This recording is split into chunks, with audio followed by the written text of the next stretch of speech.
Buenos nachos, muchachos, and welcome back to another edition of that blasphemy we like to call the Semi-Pro Saturday Show. I'm your host, Chris Dodson, and it's a pleasure having you guys here this week. We have a short and condensed version of the show this week just because we had to act off a couple of things. You know, it's week one, trying to get everybody into place first, but we'll make it happen. Anyway, so last week we got to see week 0, the opening day between the Arkansas Warcats and the Northwest Arkansas Generals.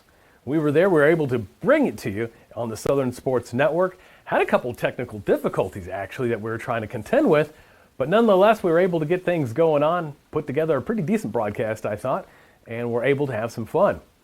So when we come right back, we're going to get right into the highlights right after this. Semi-Pro Saturday is brought to you in part by 950 Ways Graphics, professional graphics for players, coaches, and teams.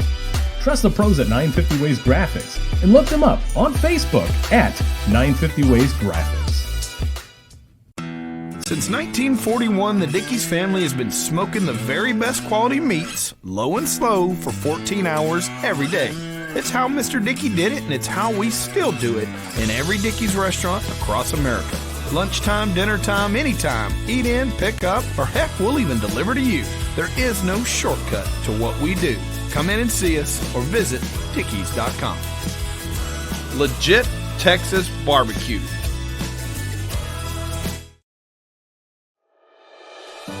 There's no place like home. Whether you live in Oklahoma, Arkansas, or Missouri.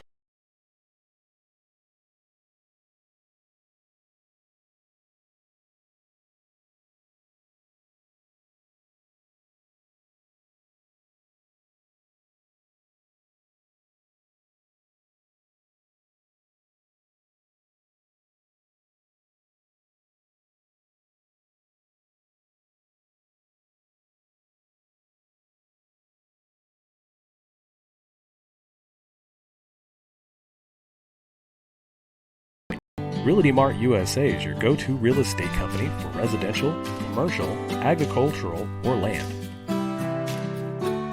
We believe in strong connected communities and sponsor local events.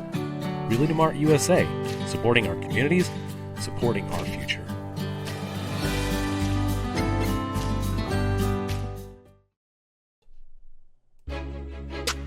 And opening day 2024 takes us to Jonathan Ramsey Stadium in Greenland, Arkansas. Warcats come with an onside kick recovered by Brendan Talley. The surprise kick gives the ball right back to the Warcats.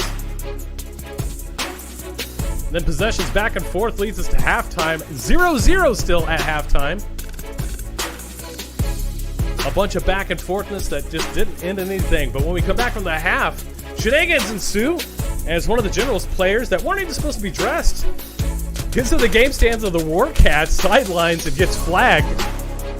More shenanigans, but back to the game. Early in the third quarter, Darius Smitty Wright starts the drive, connecting with Jamarcus Jamo Alvis for a 10-yard reception. Gets it going. Wright goes back to Alvis for another 9-yard pickup. And then why not? We're going to go to the well one more time, then Wright to Alvis one more time. 27-yard deep route. First deep route catch of the day. Sets this up. Calls his own number. Looking for blockers to the outside. He's going to pick up 20 yards on this one.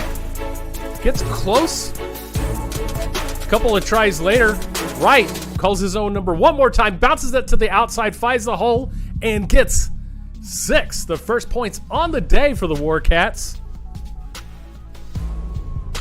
We're going to try for a 2-point conversion. Tries to bounce it out another time, but the Generals snuff it out. Not going to happen. 6-0.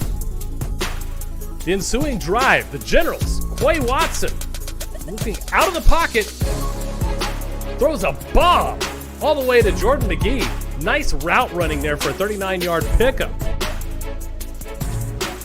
Then Watson, back to McGee, this time in the slot. And they've got themselves a drive going. Watson gets everyone set. making sure everybody's good to go. Takes the ball, looks to the outside, and Cornelius Cohen cuts off the route, giving the ball right back to the Warcats. Quarterback change now coming up for the Warcats. Ty Ramsey now this time with a chance to shine. Drops a dime to Tally to get them deep in the Generals' territory.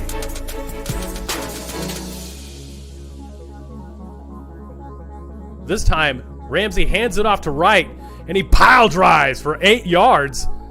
Warcats in striking distance in the red zone.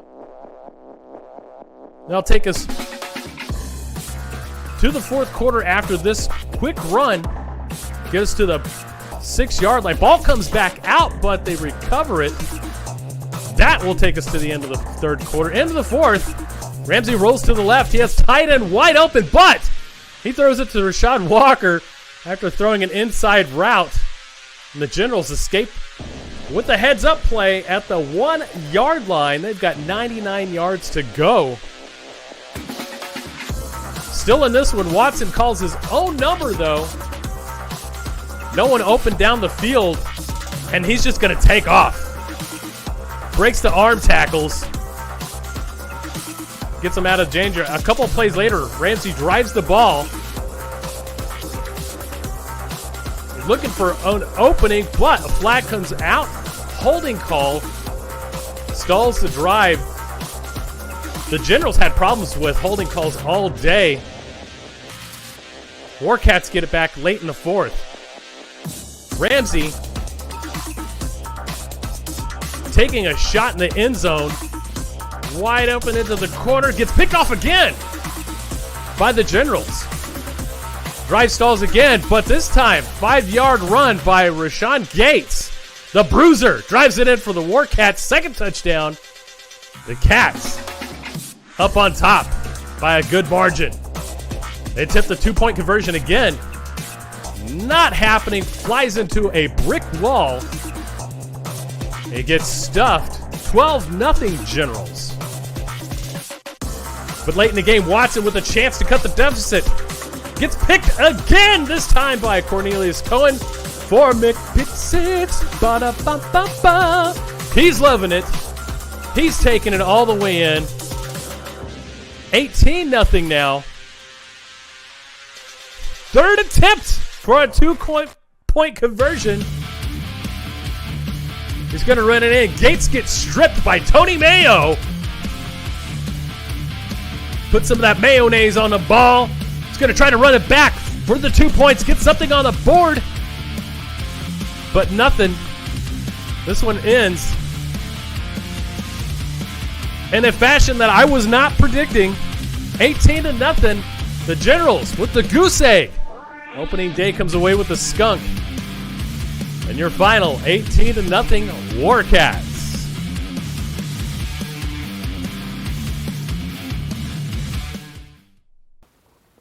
Welcome back. So this week in the rankings, let's take a quick look at them. Joplin Crusaders still hold on to the top spot at number 1, followed by the Oklahoma Bears, the Missouri Cyclones, the Tulsa Gators at number 4, and rounding out your number 5 is the Wichita Skyhawks. Got a newcomer here at number 6, the Midwest Titans, followed by the Central Illinois Cougars. The Columbia Vipers make an appearance at number 8, followed by the St. Louis Falcons, and at number 10, the Kansas City Panthers. So we have one game that happened last week. It's going to change just a little bit in the standing. Let's take a quick look at those. So in the Gateway Conference, you're going to see the Arkansas Warcats come away with a victory there, 18-point. Now, they just kind of blew away my my whole thing of predictions last week, but we'll get into that later. So we're going to see just pretty much only 2 changes here. In the Great Plains, no changes at all. There has not been any games whatsoever in the Great Plains up until now. So we're going to go ahead and get right into weather, and then we'll talk about my predictions and matchups this week.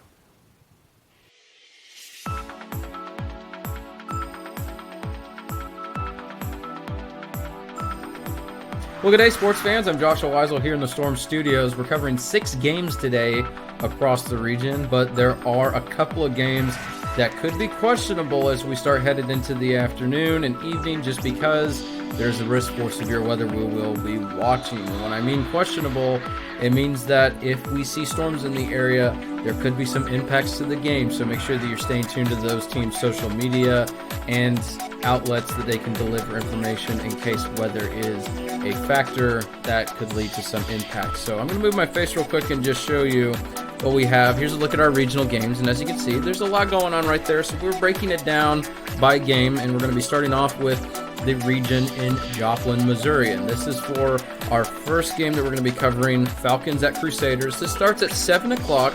Red alert tag, just because storms that are west in Oklahoma and into Kansas should be pushing to the east, and that would be in the evening hours. So kickoff is at 7 o'clock. Red alert tag, a couple of showers and storms are possible. That will be the case as we head towards game end. We'll be in the upper 70s for the start of the game, lowering into the lower 70s by game end.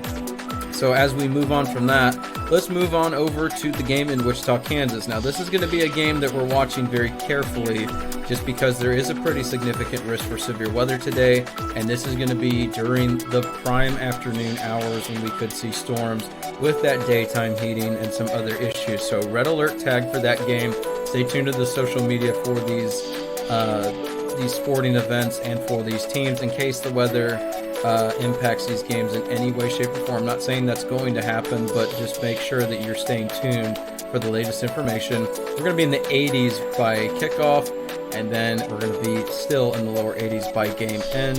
This is an afternoon into the evening game. Red alert tag, just because there's that risk for severe weather.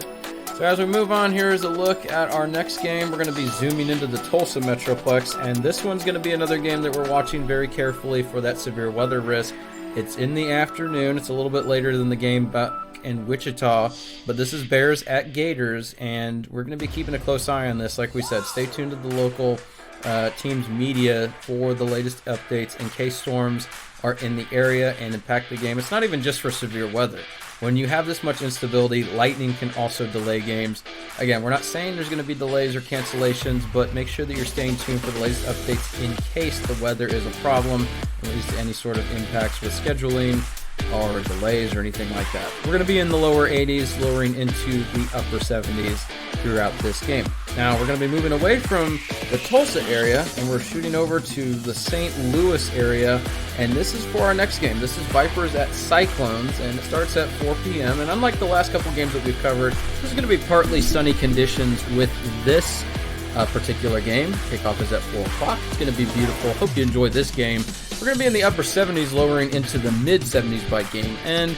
And then we're going just next door to this game, a little bit to the north. Here's a look at our next one. This is Punishers at the Central Illinois Cougars. Kickoff is at 7. Again, beautiful partly sunny conditions, turning into partly clear conditions. We're going to be in the lower 70s, and then we're going to be lowering even further into the upper 60s by game end. Finally, here's a look at the game, shifting things over to Kansas City, and here's a look at what we have with that game. That is the St. Joe's Swarm, and it is at the Panthers. Kickoff is at 4:30. Now, there is going to be the chance for some showers and storms with this one. However, given the severe weather risk being greater to the south and west, we haven't fully issued the red alert tags for this, just because, like we said, there's going to be storms in the area. So just keep in mind, especially with lightning, stay tuned to the social media for these teams, just so that you're aware of any scheduling issues or cancellations. Like we said, we're not saying cancellations are going to happen. We just want you to make sure that you're staying tuned to the social media in the event that lightning delays a game or anything like that. Upper 70s going into, again, just slightly below 78 by game end. So we're going to be a couple degrees cooler, but not by much with that game. Finally, here's a look at that severe weather risk for today across the area.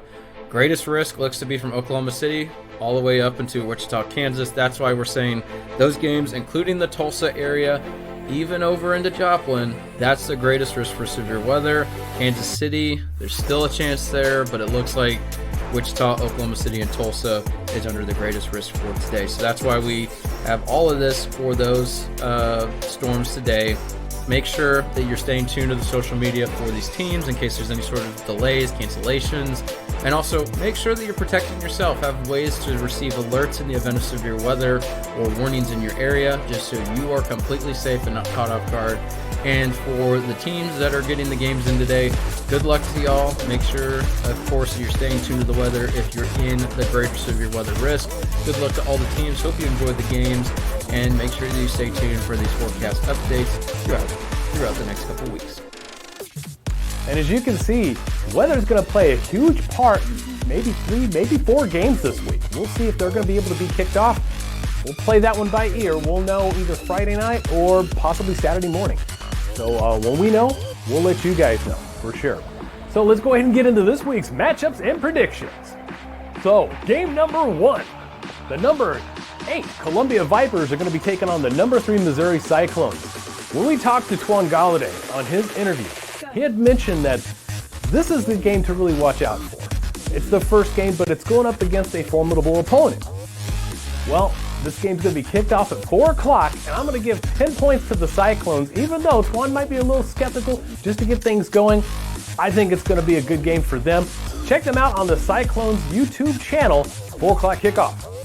Game number 2, the Kansas Diamondbacks are going to be taking on backyard brother here, the Wichita Skyhawks, who come in at rank number 5. I'm going to give this one a 7-point victory for the Skyhawks. Game is going to be at 4 o'clock, and there is no broadcast that we know of at this point. Number 3, the St. Joe Swarm is going to be taking on the number 10 Kansas City Panthers. This game is going to be slated for 4 o'clock. I'm giving 3 points to the Panthers. Don't know a whole lot about either team right now, so I'm going to kind of keep it there. This one's going to be on the Versus Sports Network on YouTube. Game number 4, the Springfield Punishers are going to be taking on number 7, the Central Illinois Cougars. Now this game is slated for a 7 o'clock kickoff. No broadcast that we know of. I don't even think they have a press box at the Cougars home field, but I'm going to give a 7-point favorite for the Cougars. Now, there's a caveat to this. The Springfield Punishers, I keep hearing on the back channels that this is a team to watch out for. They might be a possible black horse in this whole thing. We'll keep an eye on this one. Game number 5. The number 9 St. Louis Falcons at the number 1 Joplin Crusaders. Game is slated for 6:30. I give this one a 17-point favorite for Joplin. Now that's going to be on my network, the Southern Sports Network, if we're able to kick this one off. Now again, a couple of these games might not be able to depending on weather. It's going to be a lot of lightning. There's going to be possible tornadoes, thunderstorms. It's going to be active and action-packed. However, if we get a break in this whole thing, or if it's a bust, which we're hoping for, this will be a great game to watch. Game number 6, the game of the week. This is going to be the number 2 Oklahoma Bears taking on the number 4 Tulsa Gators. This is the old one. This is a great rivalry between Oklahoma City and Tulsa that's been going on forever. However, I think that this game is going to really come down to who's got the best legs out there, who can keep it fresh, who can get the continuity going early, who could finish out the game. So I'm going to give this one a conservative 10-point favorite for the Oklahoma Bears. That game is going to kick off at 5 o'clock, and it's going to be on the Southern Sports Network as well. We will have these on the app, of course, on the Southern Sports Network app. We'll have one game on Semi-Pro Saturday on Facebook. The other Facebook we'll have on Southern Sports Network. I'm going to try to get both of these on YouTube as well, so we're going to try to get all 3 channels going at the same time for both of these. Now, last week, I know I had kind of gone the opposite direction here on those predictions. I thought the Generals really had it, but apparently I was wrong, 18 points.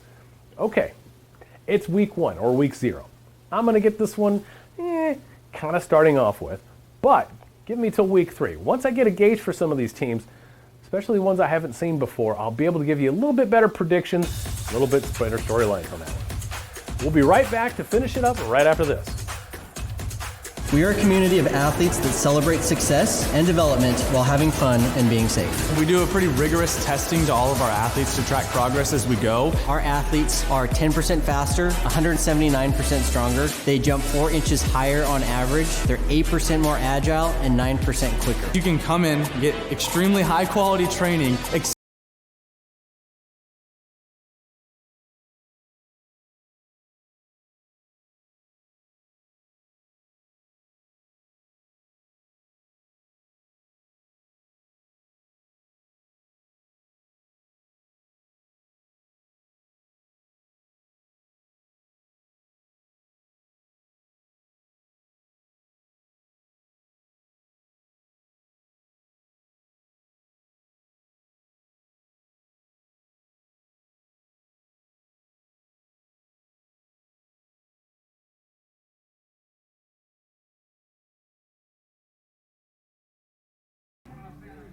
Welcome, football fans, to the Joplin Crusaders home opener here at Fred G. Hughes Stadium at Missouri Southern State University.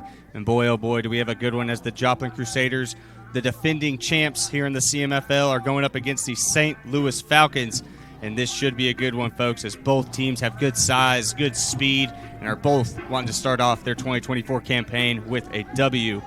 Both these teams played 2 weeks ago in preseason matchups as the Joplin Crusaders went and beat the St. Joe's Bucks, who were the respectfully winners of their conference here around the St. Louis or the Missouri, Arkansas area.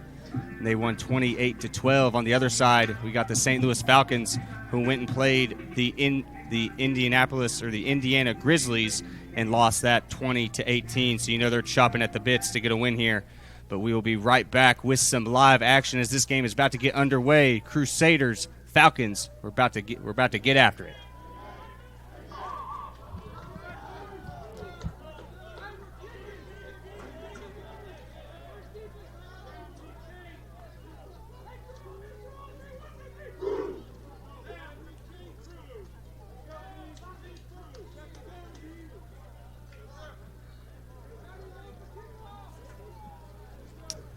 Here we go, folks. We are about to get underway as the Crusaders are going to be receiving here to start this game off.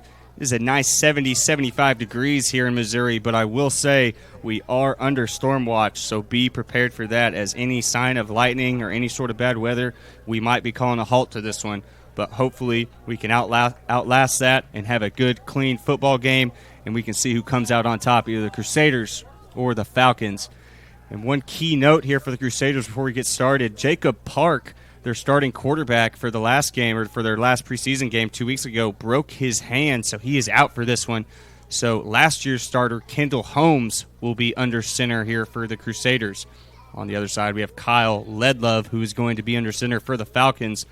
And kind of two different style quarterbacks, as Ledlove has just a cannon for an arm, so just look for him to place it wherever he wants on this field. And Kendall, who has a good arm, but his name of the game is speed. He is looking to run, and he is looking to get downhill, so look for that. And scratch that, looks like the Crusaders are kicking off in this one, so the Falcons are going to be receiving to start this game off. The Crusaders deferred, so they will get the choice after the break to start the third quarter. We are about to get this one underway. Last week, we had the CMFL's opening day as the Arkansas Warcats went up against the Northwest Arkansas Generals.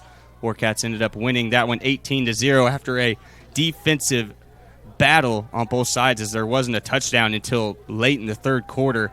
And after that first touchdown, the Warcats kind of just opened the floodgates and ended up controlling the end of that one. But both teams looking to right the ship this week as they come back and try and answer after their week one performances.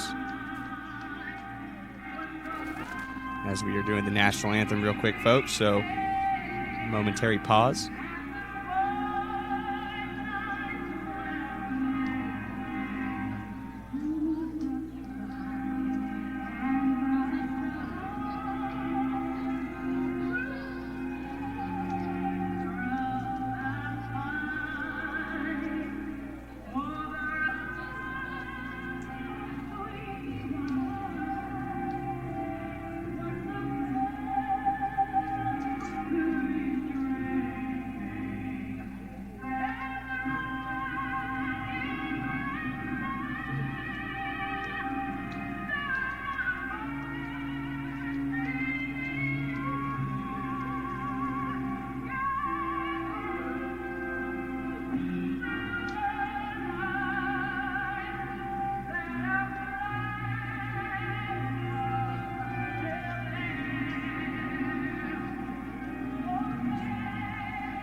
As you hear that roar from the crowd, you know it's game time as the Crusaders are about to kick off here to get this one started.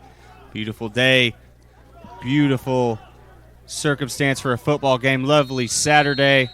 Let's see who can come out on top here in this CMFL home opener for the Joplin Crusaders, defending 2023 CMFL champions. Sourjohn kicks that one away, kind of a little bit of a roller. Falcons going to take it and lower the shoulder as he takes it back to the 30. Nice return there for the St. Louis Falcons to get this thing started. Number 80 on that return. Look for him to make a difference on special teams. That's what the head coach for the Falcons told me in the pregame talk. He said, our special teams is a difference maker. They can light it up at any given moment, so make sure to stay on your toes for that one, folks. And a couple key figures to look out for on the Crusaders side of the ball here on defense is Braxton Reed, number 88, a defensive end, just a force. 6'5", around 250, 260. He's going to be a menace on that short side of the field for the Crusaders defense. Also look for Joe Gritz, the defensive tackle.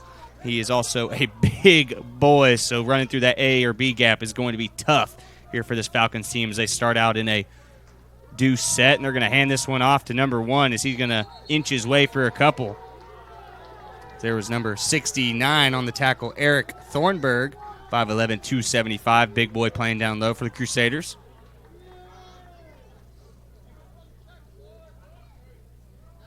And with the storm potential high in this one, I expect the run game to be prominent here in this game. I mean, you can't risk the winds picking up or the rain to come down, and you've been pass heavy all game, and then you've got to find the run game. You've got to find the run game first and get this defense on their toes. Let's see if the Falcons do that here with this first possession. So they go back to deuce set again. Lead Love understands that's going to be, I think, it's going to be an encroachment on the defense as the Crusader cornerback jumped it a little quick.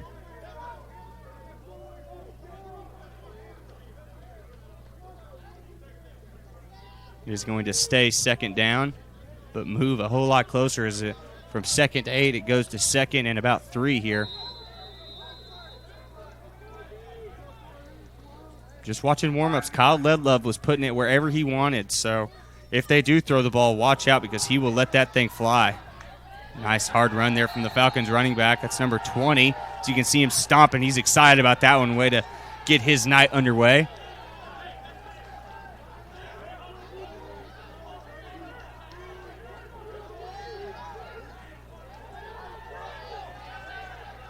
That's Titus Baker, number 20, with the hard run.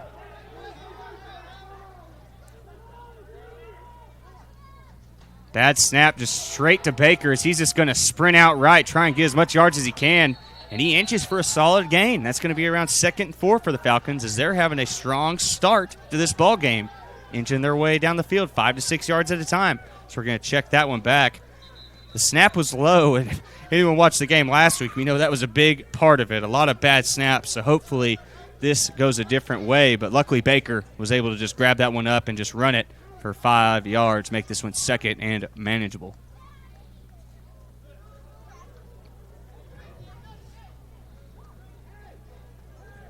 As the Falcons decide to huddle up on this one, they want to talk it over. I thought they were doing a little bit more of a speed setup, a little, from what I know, an Oklahoma State-style offense. Just run and gun, get to the line and look towards your coach, see what you're running. This time they're going to come together and talk it out, see if they can get everyone on track. Once again, going to a deuce split. And the Falcons in their preseason game 2 weeks ago against the Indiana Grizzlies, it was a hard-fought game. It was 18-0 Falcons going into the fourth quarter. As that one's on the ground, luckily it gets out of bounds, so it's going to stay Falcons ball. But the Falcons are up 18-0 going into the fourth quarter or late in the third. So we'll come back to that. We're going to check out a replay. Just nice form tackling there from number 22 for the Crusaders. You can see his hands went straight for the ball. So he knocked that one out. Unlucky not for it to stay in bounds so one of the Crusaders could fall on it. But back to the preseason game 2 weeks ago, Falcons up 18-0 going into the fourth, and then just a comeback from the Grizzlies as they go 20 points unanswered to win it 20-18. And I know respectfully it is a preseason game, so probably a lot of different guys getting out there getting their opportunity, but you're up 18 points. You want to come away with a victory. So interesting to see how the Falcons bounce back as they try and do a wide receiver sweep, and it just goes nowhere as the nickel for the Crusader defense was just sitting right there waiting on him. Number 2, Terriel Johnson, 5'9 DB. Came downhill, attacked at the thighs, and got it done. Good form tackling there.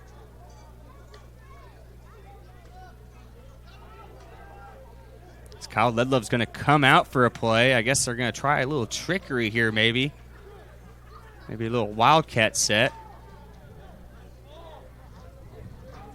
I believe number 7 came in for him.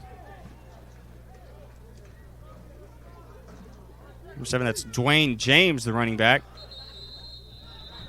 And they're going to need to talk this one over. That took too long. The delay of game was coming, whether they liked it or not, and that's going to be one burn timeout here for the Falcons as they have kind of stalled out here on this opening possession as it is 4th down and around 7. Folks, we'll be right back after this break. This is Southern Sports Network.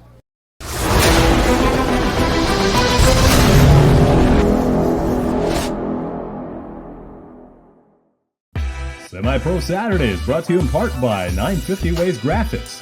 Professional graphics for players, coaches, and teams. Trust the pros at 950 Ways Graphics and look them up on Facebook at 950 Ways Graphics.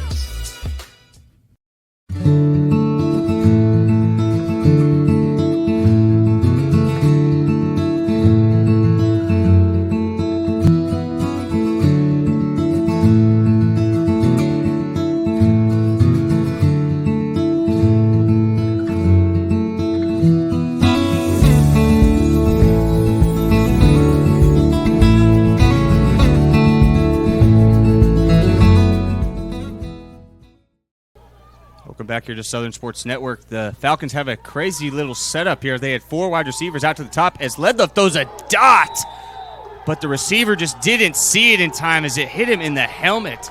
As there's the late flag. I was waiting for it. That hit looked a little high, so I think the Falcons might get another breath of life here, as that should be a defensive penalty. It might be targeting, so we're going to check that one out. You see 4 receivers up top. They motion him back, and he goes back. You're thinking quick screen. Lidlove looks down the field, tries to find the middle, hits him right in the hands, and yeah, that was helmet to helmet, I think. As you can see, the receiver stayed down for a second, and the referee's got to talk this one out, see if they want to make that call this early in the ball game. 10:41 left in the first. While that's going on, I'll give a quick shout out as this is Southern Sports Network. I'm Carter Randolph, your host, and if you want to follow Southern Sports Network on Facebook, Instagram, X, or formerly known as Twitter, and also TikTok for scores, standings, and great exclusive content each and every week, that's where you'll find it. We are also on Roku and your app stores for iPhone or Android, so make sure to check us out here at Southern Sports Network for all your semi-pro action. As I was correct, that was a penalty, and I believe it was targeting, as that makes a huge dent for the Falcons as it was 4th and 7, and now they get 15 or more yards on that one and get it to the Crusaders.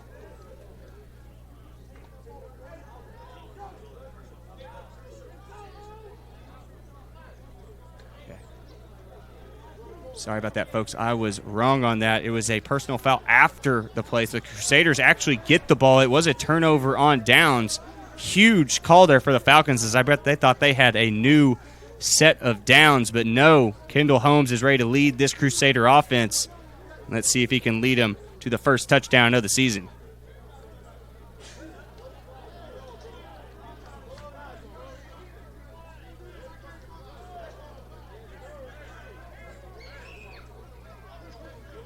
Definitely explaining things to owner of the Joplin Crusaders, Sam Sturgis, as we get things back underway here in Missouri, here at Missouri Southern. So you see the quick pop-up. That is the starting offense here for the Crusaders. You see Kendall Holmes leading it under center, along with Elliott Hawkins right beside him at running back. as they lead this first offensive drive with Elliott Hawkins, the big boy, number 29. You can already see number 50, the O-lineman for the Crusaders, ready to hit someone. Him and the defensive tackle were going at it there. Drove him about 10 yards back. My goodness. But it's going to be 2nd and 8 here, folks. Falcons had a good start to that first opening drive, but just could not finish it out. A couple bad plays, a couple big tackle for losses, and it stalled out. But they did push it into Crusader territory, so still a long way to go for the Crusaders to get some points on the board. So we are just under the 10-minute mark here in the first.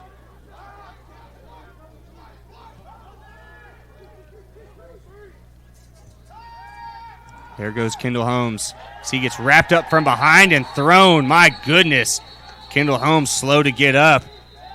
That was number 9 for the Falcons, and he picked him up like it was a WWE move and almost slammed him on his head. So we're going to check that one back. See, Holmes fakes the pass, tries to find the hole, hits his own guy, and just gets spun around right on top of his head. My goodness. What a hit from number 9. That is Tez Roberts, the big D lineman. And that is one of the names the coaches for the St. Louis Falcons talked about. They said Dez is a guy who can get in and out and make a play when you need him to. As we see, he's working here early. And another thing they said was a lot of depth here on this St. Louis team. So look for some younger guys to get in and maybe make a big difference. Kendall Holmes looking for the quick screen. Finds it to number 2, Terriel Johnson. And that's going to be a big tackle for loss for the Falcons. You can see they're excited. That's going to make it 3rd down and long here. Scratch that 4th down. Looking like a punt scenario for the Crusaders and not how they wanted their first drive to go. So you can see Sam telling Terriel Johnson to stay out there. They want him in on this punt.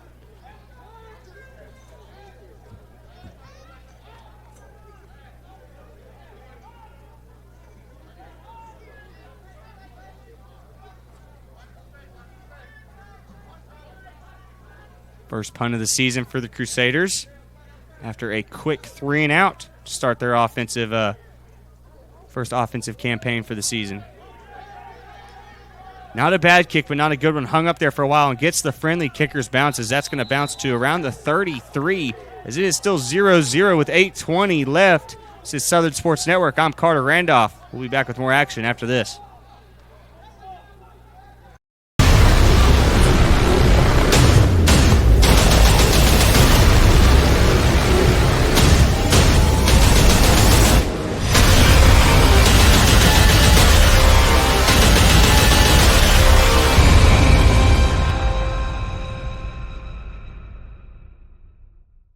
The roof is the home's main defense against the elements, so services like upkeep, repairs, and upgrades are vital. David's Roofing is the only roofing contractor in Northwest Arkansas that has the prestigious Select Shingle Master rating from Certainty. With David's Roofing, your roof is in good hands. Kyle Ledlove gets another chance to shine here as the Falcons take over at the 33. Quick screen out to number 4. So he has some room here on the close side. So he just wiggles his way to around the 50. That's a nice opening play here on the second drive for the Falcons. So we're going to check that one out. And number 4 had green grass in front of him from the get-go. A perfect block there by the other receiver and just opened up a lane for number 4, and he took full advantage. Gets his team almost to the 50-yard mark.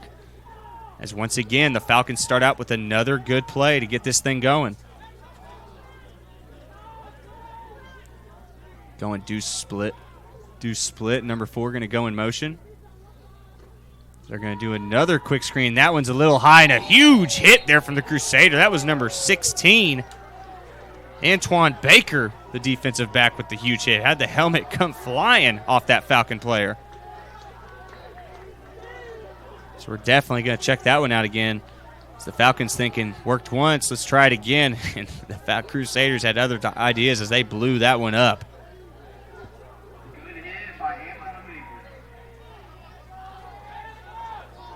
Going to keep it at 2nd and 10 here. And I believe number 80 for the Falcons should. Nope, he's going to stay on the field. I thought he had to come off for one, but he's staying out there.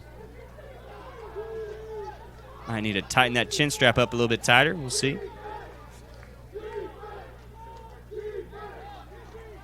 So you hear the fans already getting into this one. The defensive chants already coming out here in Joplin. That's a bad snap again. And the Crusaders end up falling on it. Number 28 with the fumble recovery. Manu Penatani, the 6'2 linebacker. And I talked to him before the game. He was ready for this one. He was ready to make a play, and oh boy, did he.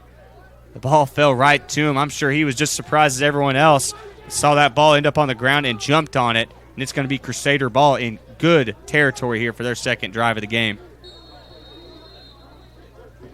That's something that happened last week in the opening day here in the CMFL. A lot of turnovers, a lot of mistakes. It is opening day, so you want teams to kind of figure themselves out. But we see the same thing going on here. A little bit of a lackluster performance to start this one. But, folks, we got a lot of game left. I'm guessing a lot of action is going to happen in this one, so stay tuned. Kendall Holmes back under center.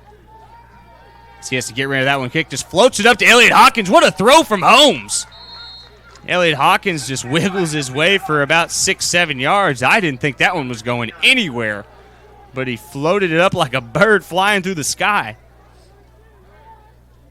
And Elliott Hawkins, not known for having great hands, just let that one float into the breadbasket. Nice play to get this thing started. They are in the Falcons' territory at the 37.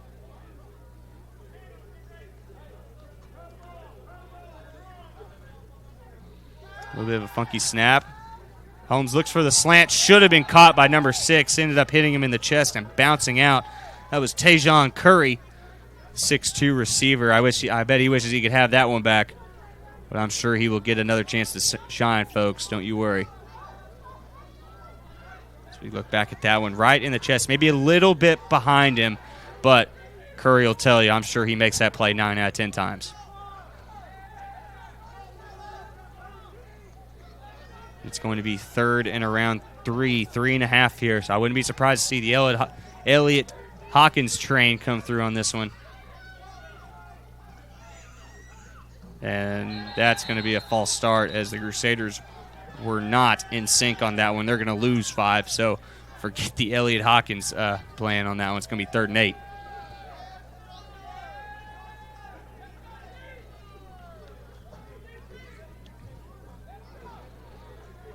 Don't know if that was on the center or everybody else, but it seemed like everyone else was ready to go, and the center kind of just held on to that one. But still 3rd and manageable here, so we'll see what the Crusaders come up with on this big 3rd down play.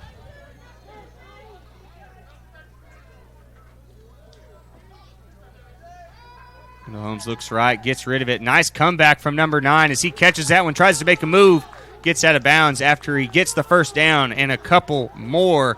As Jamie Tago, the big catch.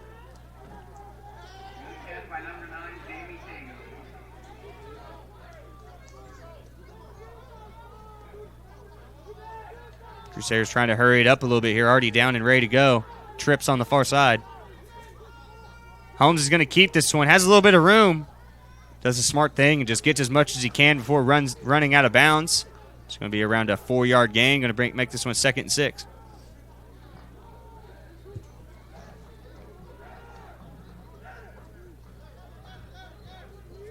Best position for either offense here with 4:38 left in the first. Crusaders want to finish this one out with some points. Let's see what they come up with.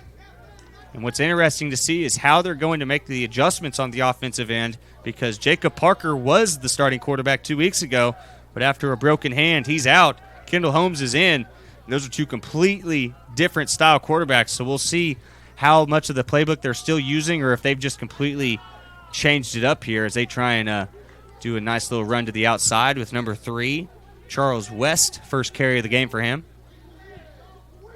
Managed to scramble back to the line of scrimmage. Going to be 3rd and 6 here.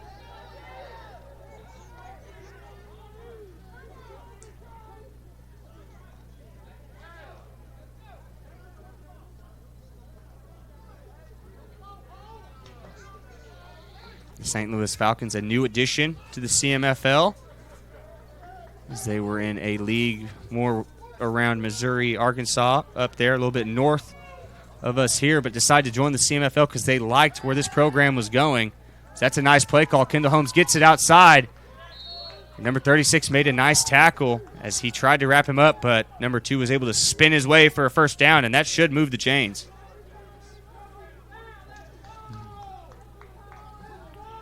As we see the top 10 standings here in the CMFL, as your Joplin Crusaders are number 1 in that top 10 list. Right behind them is the Oklahoma Bears, who had a game here at 4:30 today. We'll get a score update a little later for you on that one, but they are both 2 good teams.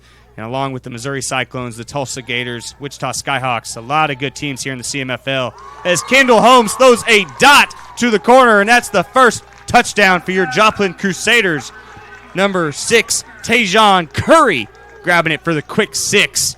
As the Crusaders lead this one 6-0 as we check that one back. You can see Kendall Holmes drops back, looks to his right, and just floats one up. And nice separation there from number 6 as he basically is unguarded in that corner of the end zone and ends up making the touchdown grab. Now, I was wondering about this, if the Crusaders were going to go for 2 or just kick the extra point, because I know they had an extra point kicker last year, and I thought he came back, but they're going to stick with Kendall Holmes, see if they can make this an 8-point lead. Kendall Holmes drops back, makes a quick throw, slant right through the hands of the Crusader wide receiver. Little bit out there, but should have been caught. It's going to be 6-0, Crusaders on top. This is Southern Sports Network. I'm Carter Randolph. We'll be back right after this break.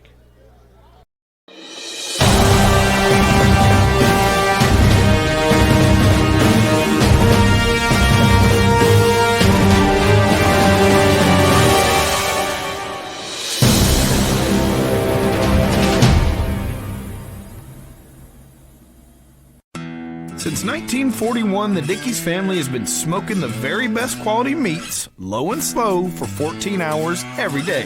It's how Mr. Dickey did it, and it's how we still do it in every Dickey's restaurant across America. Lunchtime, dinner time, anytime. Eat in, pick up, or heck, we'll even deliver to you. There is no shortcut to what we do. Come in and see us or visit Dickeys.com. Legit Texas barbecue. Welcome back, folks. 2 minutes and 45 seconds left here in the first quarter. The Crusaders end up with the opening points of the day as it's 6-0 here in Joplin, Missouri. Falcons looking to answer back here. And their offense has definitely not been bad here to start this one. They've had 2 good drives. At least they started the drives good. Ended up stalling out a little bit later on, but definitely the potential is there. They have pushed it almost past the 50 or past the 50 on both of their starting drives. Number 5 going to return this one. Nice, friendly kicker's bounce for the Crusaders. Number 5 starts trying to dance. Ends up only getting back to the 15, so that's going to be a not-so-good return for the Falcons and a good kick for the Crusaders, as there's going to be a piece of laundry out there. We'll see if this one's going back or moving a little forward. Falcons pointing towards the Crusaders.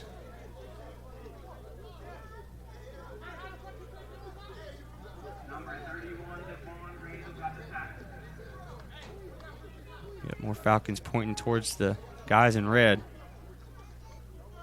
It's going to be a personal foul on the defense. I think it was a late hit. Just got a little too active on that one. It was a little late in the play. Guy wanted to make some contact and did, but that's going to cost them 15 yards as instead the Falcons take it from the 15 to the 30 and completely change this drive because they did not have a very good return. It would have been tough to start on the 15 and take it 85 yards. Ledlove looking left, and the receiver ran the wrong route. That one's picked. Number 7 might be able to take it to the house, and he is. More points for the Crusaders. DeQuan Johnson with the pick 6. Within 3 plays, the Crusaders have taken the 12-0 lead as we're going to watch that one back. And you can see the number 7 was looking at the quarterback the whole time, and just a miscommunication. The receiver wasn't thinking the same as the quarterback, and that one's going to go back for 30 yards for the pick 6. Great play by Crusaders defense, and that's something the coaches talked about. There are athletes all over the field for this Crusader team, so look for anyone and everyone to try and make a difference here in this one.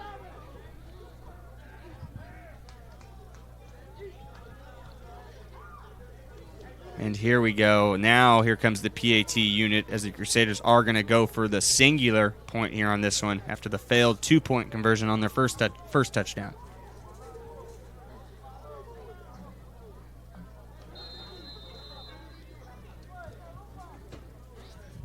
Scratch that. They're going for 2. Thought I saw a kicker out there. I was wrong. Kendall Holmes is out there going to try and make this a 14-point lead. Deuce split. Elliott Hawkins right to his left. They're going to go for that quick slant again, and this time number 18 makes the grab. Same play as the first 2-point conversion, but this time they end up making the nice throw, nice catch. So that's number 18, DeAndre Jones, with the nice catch. The Crusaders make this 14-0. Falcons need to start getting something going quick, or this one could get out of hand early. We'll be right back. This is Southern Sports Network.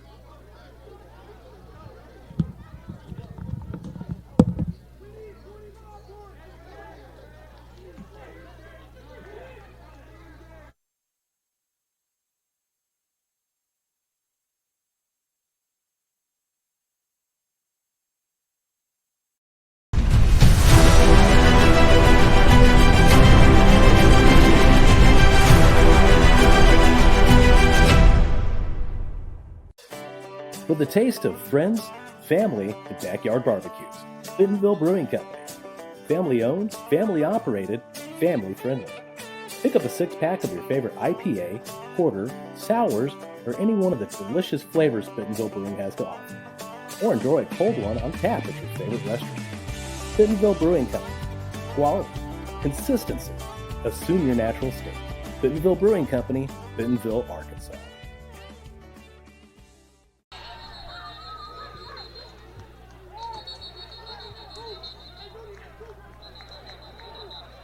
Welcome back, folks. The Crusaders ended up kicking off. It was kind of a squib kick right up the middle, and it ended up going to number 3. So we're going to check that one back. You see, he kind of just squibbed it right up the middle. Number 3 grabbed it, looked for a hole, and found one as he actually is able to make a really good return back to the 40. But he's lucky he didn't cost that one up because the Crusaders were ball hunting that one. Almost as soon as they made contact, they started trying to rip that thing out. So the Falcons better hold on to the ball strong or they could lose it quick. Crusaders are hunting for it.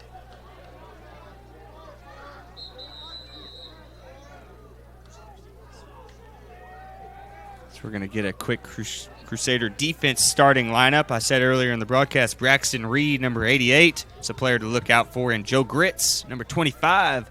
Both those guys are forces there in the trenches for the Crusaders. Definitely look for them to pressure the quarterback.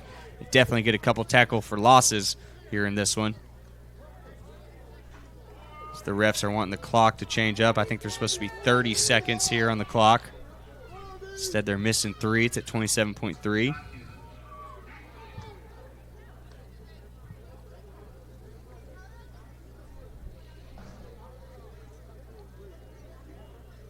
So the Falcons go back to that bunch set with the 4 receivers down at the bottom of your screen.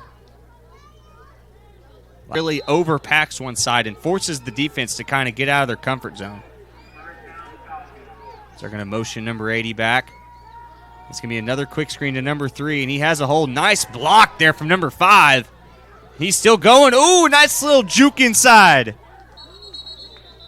He gets pushed out of bounds, and there's the flag. I was about to say, that looked a little late.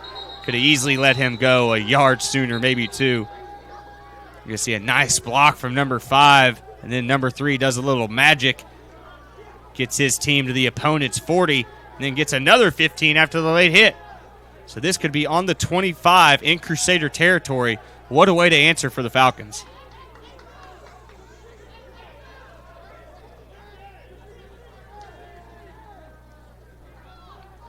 So we wait for the official call here from the referees. You see Sam Sturgis right in there in the huddle trying to see what's going to happen here. Sure, he's not happy about it. Now the quarterback for the Falcons, Ledlove, looking to see what's happening.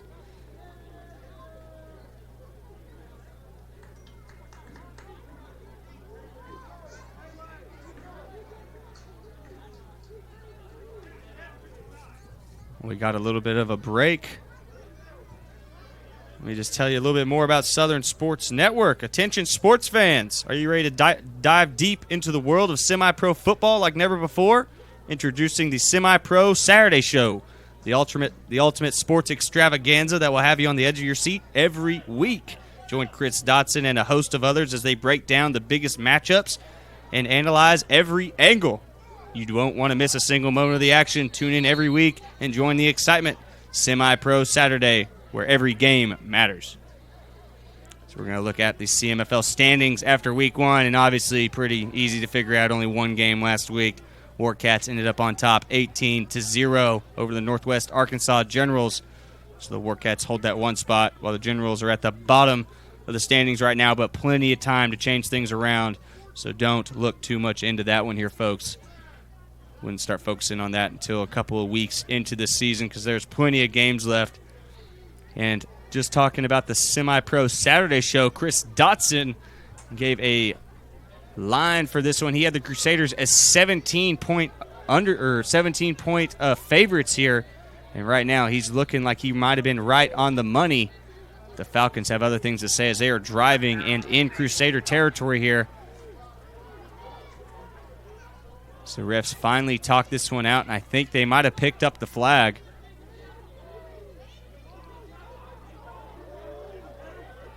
Yeah, they're taking their sweet time on this one, folks, just trying to get everything figured out.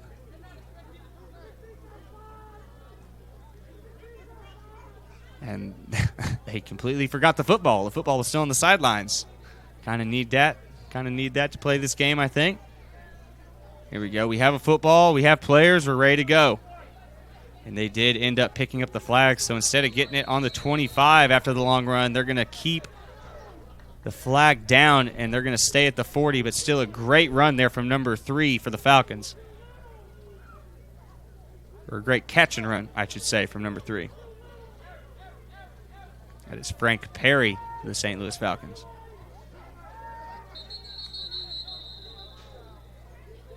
So there's going to be the second timeout of the half for the Falcons as they need to talk this one over after that long delay. Just needed to come together and make sure everyone was in the right mindset as we have 28 seconds here in the first. And it is 14-0. Crusaders on top. We'll be right back after this break.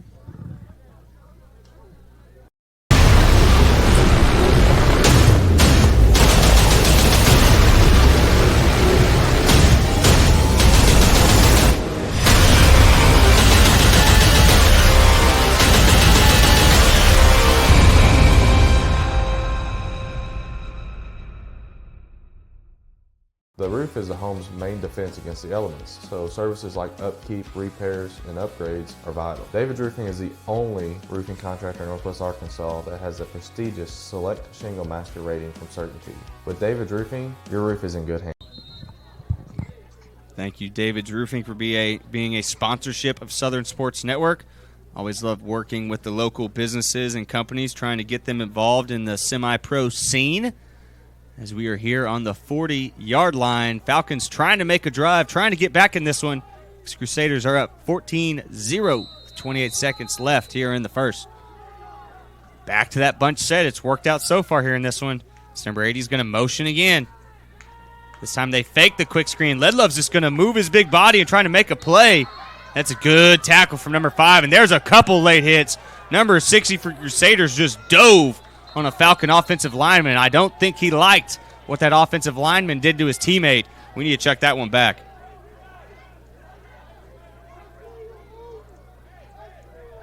So here's the replay. Nice tackle there from number 5. And at the bottom of your screen, number 60 just goes down on number 50 for the Falcons. And I know they didn't call that last late hit, but I got a feeling they're definitely going to call this one, folks. That was just blatant and uncalled for, in my opinion.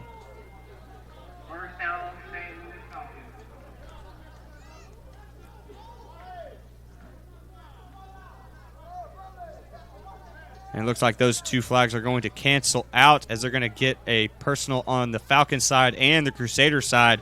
So those cancel out, acting like it never happened. But nonetheless, still a nice run there from Kyle Ledlove, the quarterback, as he pushes it towards the 30 in Crusader territory.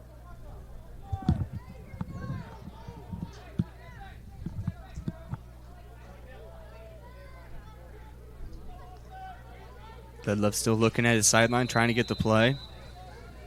Here we go. We're ready. Deuce set here for the Falcons. So they're going to do a quick screen number 4, and he turned his head before he caught the ball. Tried to make a move before he had the ball in his hands. Not something you'll see too often there from number 4. It's Antonio Gines with the drop, one of their big-time playmakers for this St. Louis team. Real shifty, real quick, can make a move at any given moment. But that time just got a little ahead of the gun.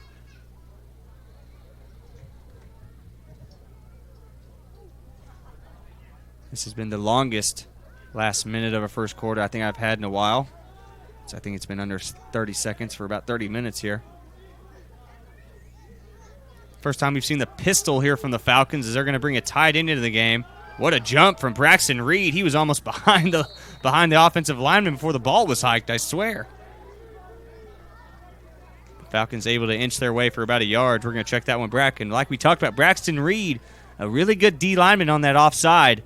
And he got a big jump, and he was almost, if that quarterback would have kept it, he would have been in a world of pain. As that's going to be the end of the first quarter here at Missouri Southern. Crusaders on top, 14-0. This is Southern Sports Network. I'm Carter Randolph. We'll be right back after this break.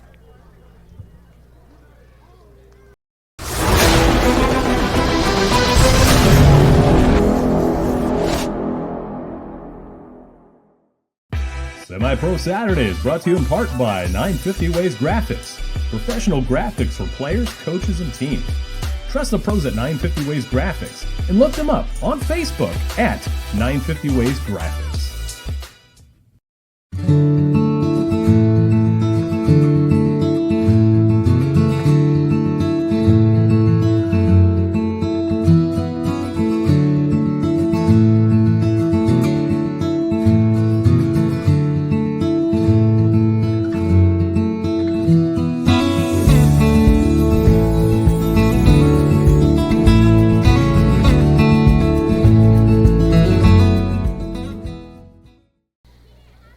Back, football fans. It's 14-0. Crusaders on top. And don't forget, folks, this is Southern Sports Network, and you can watch this broadcast and over 100 more on your smartphone or big screen TV at home. Search Southern Sports Network on Android, iOS, Roku, or Amazon Fire Stick so you don't miss any of the action. We're about to get underway here in the second quarter. Falcons finally keep a drive going as they are trying to inch their way to the Crusader end zone. They have it here in Crusader territory on the 30 as they go back to that pistol set. A little bit of a high snap. Kyle Ledlove able to get out the pocket. Tries to hit the back shoulder, just throws it a little bit too inside there for number 80, the Falcon receiver.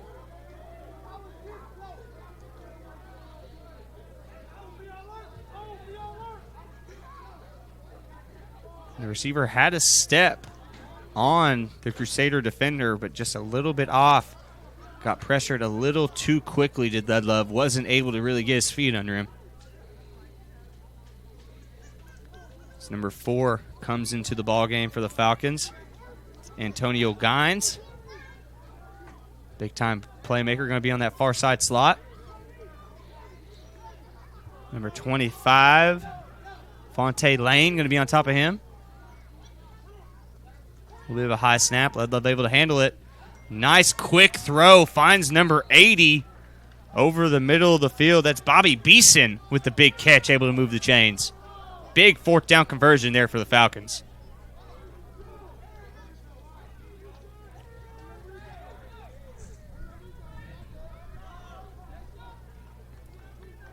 And after 2 drives that stalled out for the Falcons are making good play calls. Playing strong here on this third one as they are moving the ball at will almost. dropping back, looking for the corner. Number 4's got a step. Oh, he throws that just a yard higher. It's on the money. Not a bad throw at all. Just misses him by a foot or so. And I love that play call on first down. Really make sure this defense is ready at all times. Make sure to keep them on their toes.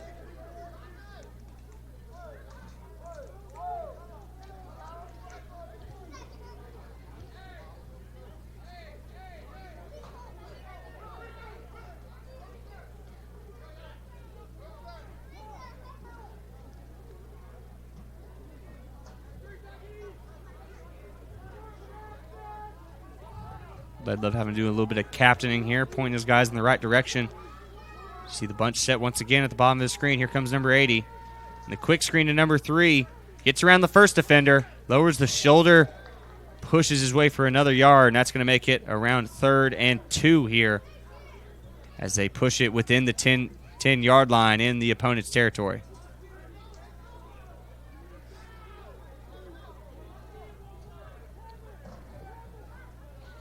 This is what I was expecting from this Falcons offense. Ledlove has a cannon for an arm.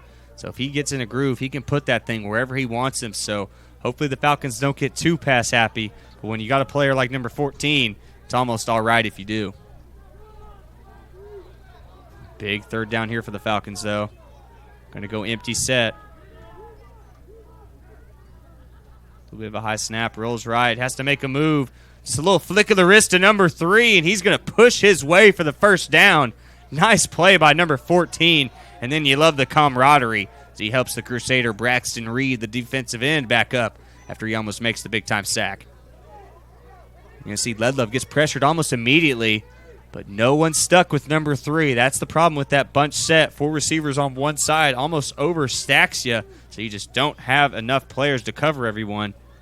And that is going to push the chains as it is 1st and goal here. They are on the 8-yard line. Got 8 yards to go if they want the 6.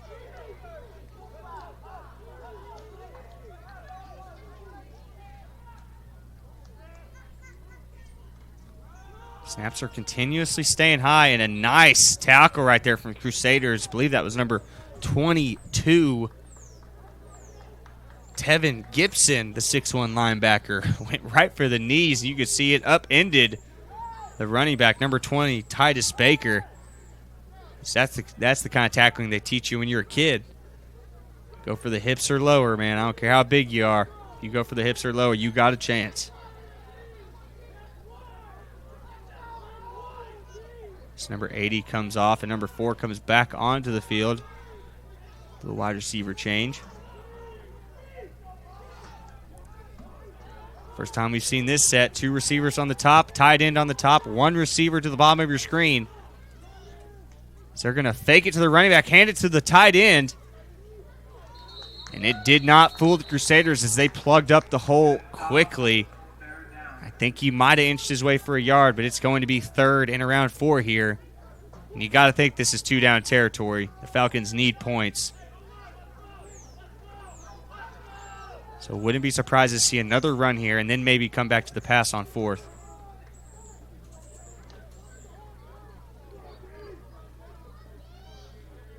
O-line for the Falcons looking a little sluggish right now. This is the time when you need them to be popping, hitting pads. And a bad snap, and Ledlove's going to have to keep it.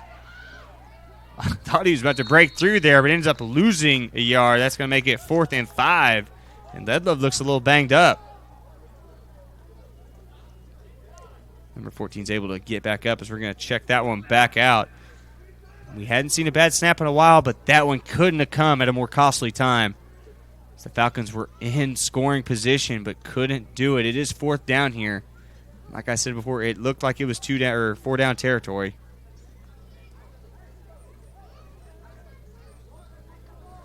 I believe that is correct as Ledlove and the offensive unit is coming back onto the field here for the St. Louis Falcons.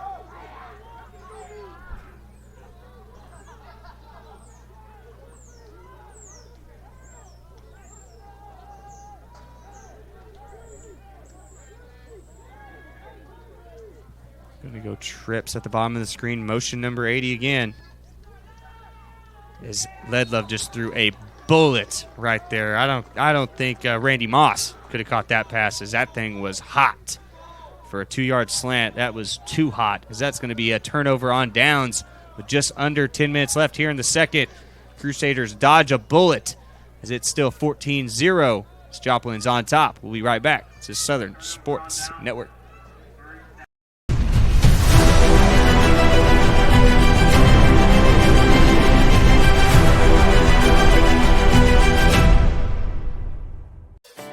For the taste of friends, family, and backyard barbecues, Bentonville Brewing Company. Family owned, family operated, family friendly. Pick up a 6-pack of your favorite IPA, porter, sours, or any one of the delicious flavors Bentonville Brewing has to offer. Or enjoy a cold one on tap at your favorite restaurant. Bentonville Brewing Company. Quality, consistency, assume your natural state. Bentonville Brewing Company, Bentonville, Arkansas. We are back after a Bentonville brewing break time. As the Crusaders' first play of the game going to have a little run down the A-gap. Managed to wiggle his way for 4. Going to make it second and around 5 or 6. And that's what you needed. After getting the turnover, you're still in a dangerous position within your own 10.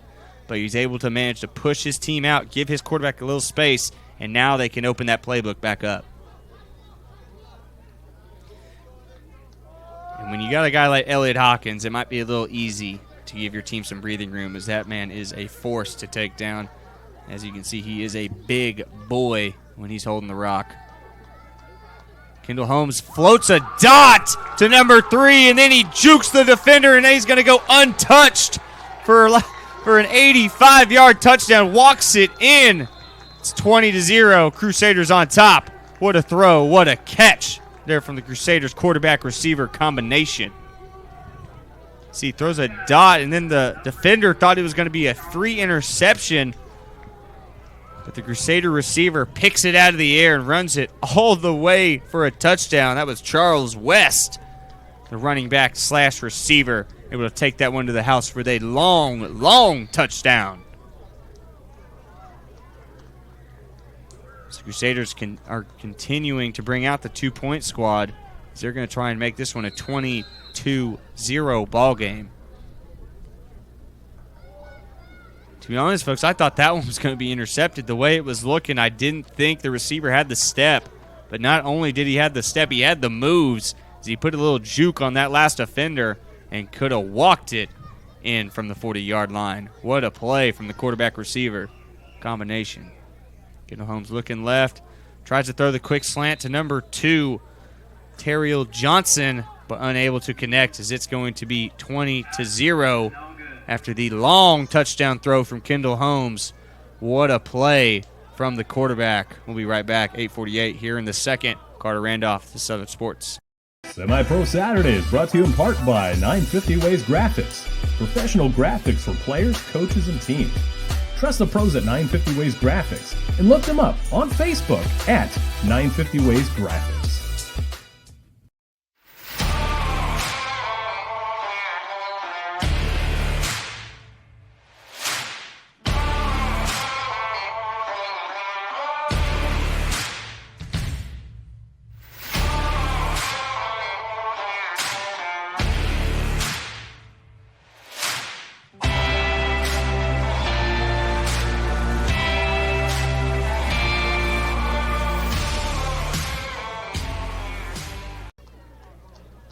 What a turn of events here at Missouri Southern. The Falcons are in the Crusaders' danger zone within the 10-yard line.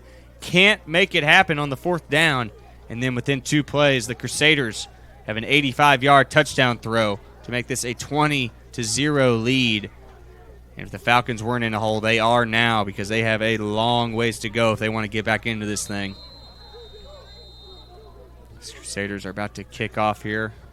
Been liking the low squibby type kicks. So you can see, what do I know, as they kick that one deep. He's going to have to take it out. I was about to say he touched it, I think, on the 1. And he might have a hole. A lot of room here. Just has to beat a couple more guys. And he might. There goes number 6 for the Falcons. One red jersey might be able to stop him. No way, he's going to walk it in as you see him staring at the Crusader defenders. And there's what the Falcons needed, a big-time kick return for the team from St. Louis. It's 20-6 here.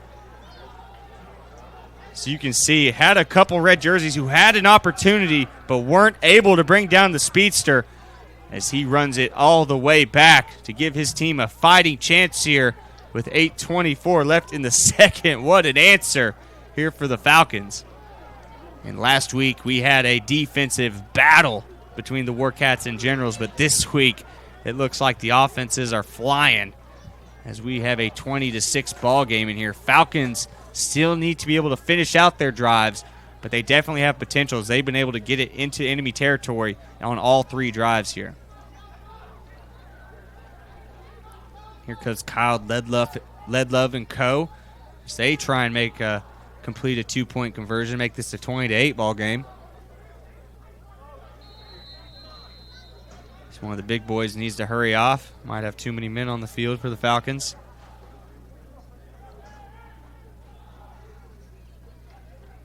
There's Burgess Hill getting off the field for the team in white.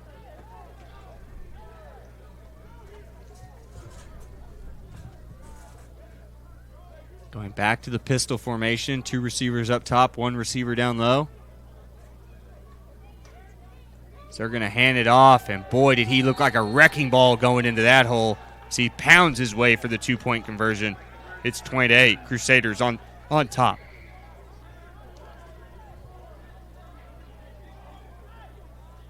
That was fast. I knew the Falcons had to answer, but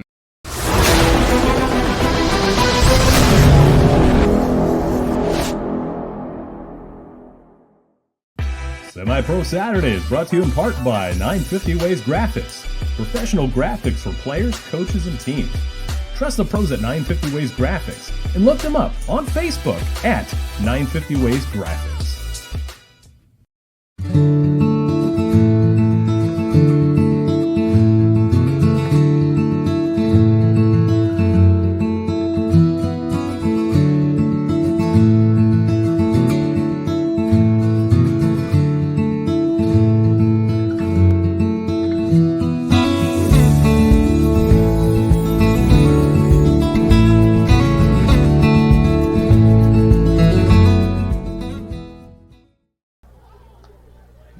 Back after the kickoff return from the Falcons as they try and fight their way back into this one. 20-8 with 8:19 left in the second. Now the Falcons look to kick off here and try and make a defensive stand here.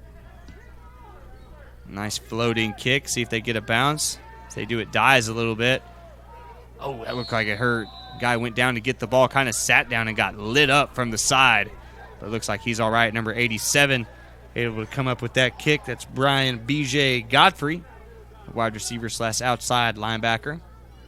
As Kendall Holmes leads his unit back onto the field, trying to put more points on the board. Had a good couple last drives as he's been able to work his way down the field, get his team in opportunities to score. But this is when you have to keep it going. You have to keep your foot down, keep the pedal to the metal, and not give the opposing team a chance to breathe here.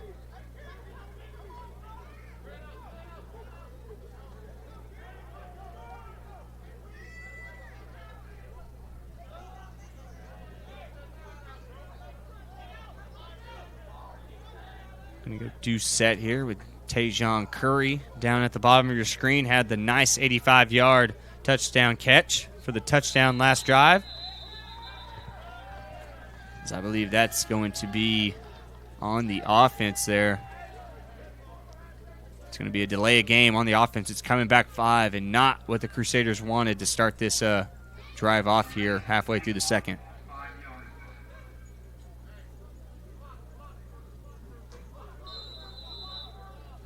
Big week here in the CMFL as we have this home opener here for the Joplin Crusaders. Big battle between the Crusaders and Falcons. It also had the Oklahoma City Bears against the Tulsa Gators, 2 powerhouses in the CMFL. As that ball might have been on the ground. So they're going to say the runner was on the ground, so no fumble. Going to stay with the Crusaders in red.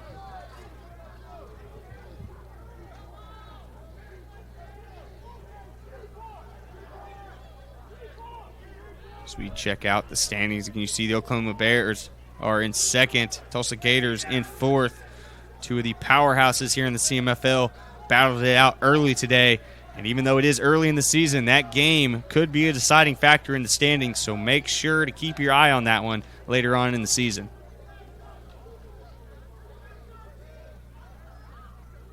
Kendall Holmes drops back, gets flushed out of the pocket, has a receiver just wide open. That's number 6 as he gets upended, does a front flip, and lands right on his butt. Nice tackle from number 33. It's Tajon Curry with the catch.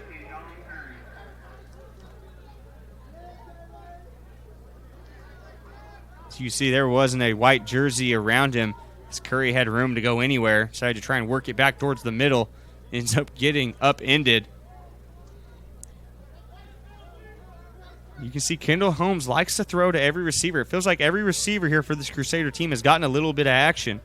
Of course, Jamie Tygo with the huge play last drive. But everyone's trying to get a little piece of the action here.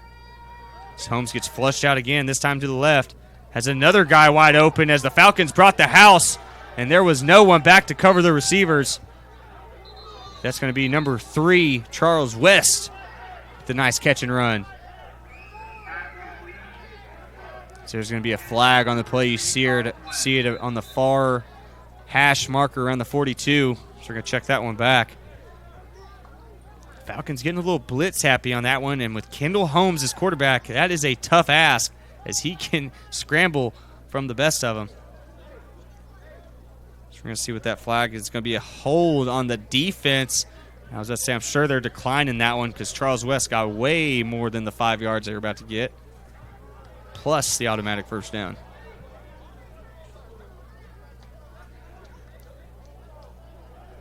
So you see not the biggest receiving core here for the Crusaders, but quickness and good route running is the name of their game, as they can break away from anyone, and all they need is that one step to make a difference, as they have just been dominating here on this drive for the Crusaders.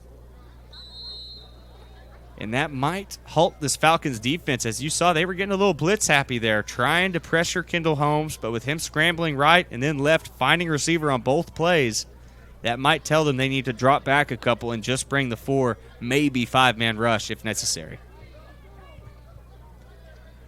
Talk to the Falcons defensive coordinator. They run kind of a hybrid defense, 3-5-3, 3-3-5, things like that. Try and mix it up, kind of whatever the offense presents them, they adjust accordingly.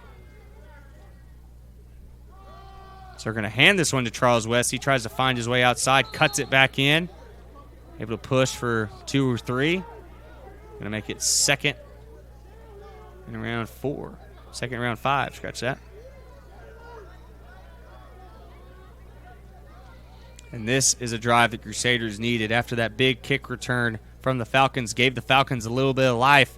But on this drive, they are just killing clock as we get under the 5-minute mark here in the second, trying to give the Falcons as little time to get the ball offensively as possible.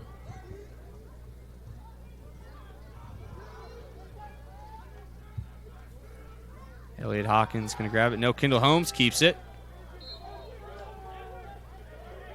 Zigs and zags his way to about 3rd and 2 here. 3rd and manageable for the Crusaders. And you got to think this is 2-down territory because I haven't seen a kicker once. So I definitely think they're going for it here, folks. So wouldn't be surprised to see the big boy Elliott Hawkins just run downhill, see if he can get the 2 yards himself.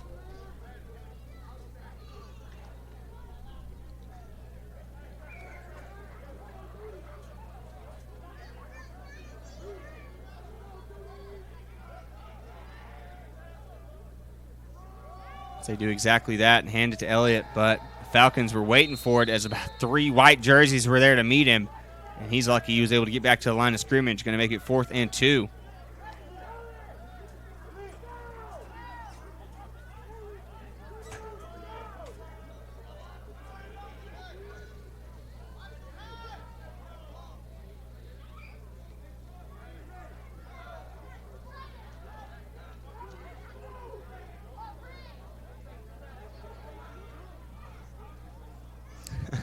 See one of the Crusader slot receivers with one of the old school jerseys for the Crusaders. Love to see it. The old bright red, crimson and cream looking. Go Pokes. Kendall Holmes tries to find the corner out just a little bit too far for number 18. Unable to bring it in is DeAndre Jones. Kendall Holmes didn't throw a bad ball, but just about a yard or two too far. Crusaders are unable to bring in the points on that one. That's going to be a turnover on downs. The Falcons get the ball back with 3:09 left here in the second. And best scenario is they can manage to scrape a touchdown out of this with little time left, but still enough time when you got a quarterback like Kyle Ledlove who can throw a 50-yard bomb at any given moment.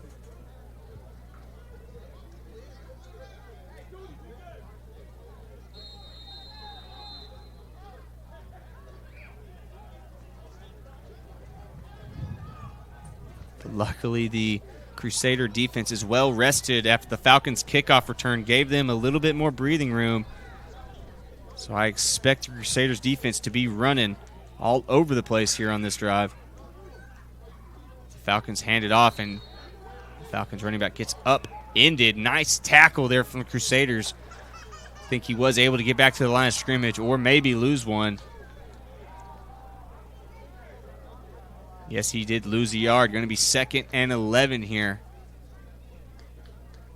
Nice stop by the Crusader linebacker.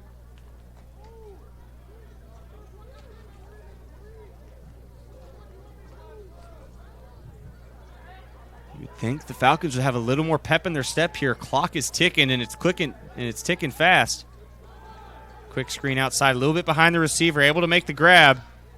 He's going to try and round it up to the other side of the field, and he has some blockers in front of him. Breaks a couple tackles. He's off to the races, gets grabbed from behind, but what a play from the Falcons receiver, able to push it into enemy territory on the Crusaders' 45. As you can see, they just try and get it out quick, let their playmaker make a play. And that he does, comes all the way across the other side of the field, splits in between two Crusader defenders, and then gets wrapped up from behind for about a 30, 40-yard grab. As Tajon Curry is hurt for the Crusaders.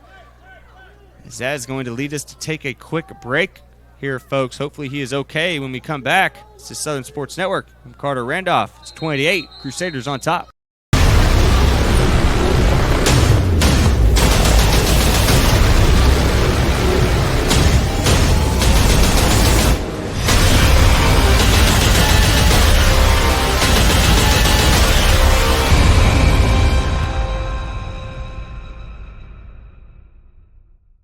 The roof is the home's main defense against the elements, so services like upkeep, repairs, and upgrades are vital. David's Roofing is the only roofing contractor in Northwest Arkansas that has the prestigious Select Shingle Master rating from Certainty. With David's Roofing, your roof is in good hands.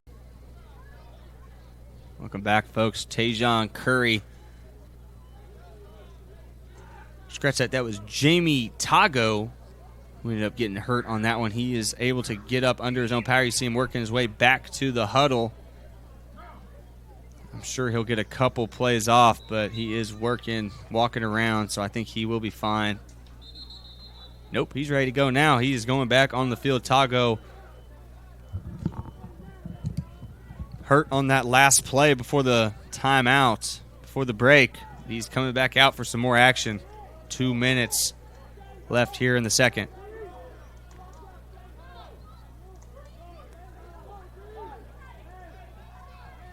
Big catch from the Falcons receiver. Looked dead in the water, but able to run across the whole entire field to the other side. Able to scramble for about 30 or 40 yards. Ledlove fakes the pass, hands it off to his running back, who loses 2 or 3 yards. And with under 2 minutes, and a quarterback like Ledlove, you've got to be throwing the ball here, in my opinion. You've got to let him open up, see if he can make a play for you. As the Crusaders want to talk this one over, want to make sure their defense is set. This game has had a little bit of everything. A kick return, a pick six, a nice couple runs. I mean, this game has been back and forth. Just as it seemed the Crusaders were running away with it, a 100-yard kickoff return from the Falcons return man. And it's 20-8. It's a ball game. We'll see what adjustments are made at halftime. As we go back and check out that return from earlier in the second quarter. So you can see he bobbled it a little bit. Looked like he was going to maybe try and take a knee, but realized he couldn't and worked his way to the left, back to the middle of the field, and then it was off to the races for number 6 for the Falcons. Huge play to get his team back into this one.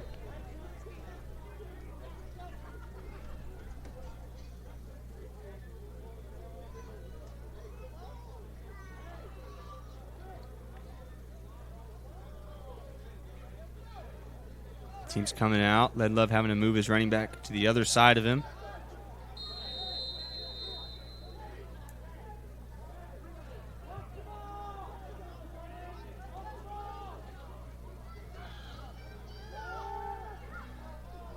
Ledlove just a little too quick on that one. Needed that one to let it develop just for a couple more milliseconds, as the ball was past his receiver by the time he turned around to look for it. That's going to make it 3rd and 12 here. Once again, you got to think it's 4 down territory, so wouldn't be surprised to see him throw short here just to try and make it 4th and manageable. Falcons should still have 1 timeout, so they should be able to get 1 clock stoppage here.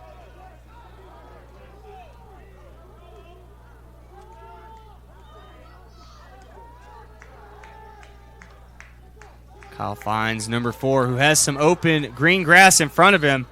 He runs out of bounds at around the 40-yard line in Crusader territory. That's Antonio Gines with a big play and a nice run after the catch.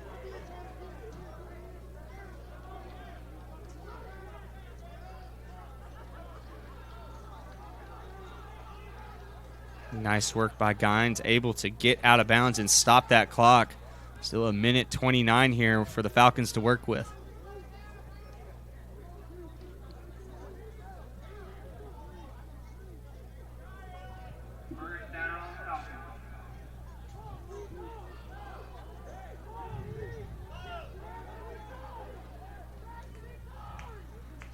Kyle floats it over to number 80, and he scrambles his way for another first down. Now they're on the 25-yard line in Crusader territory.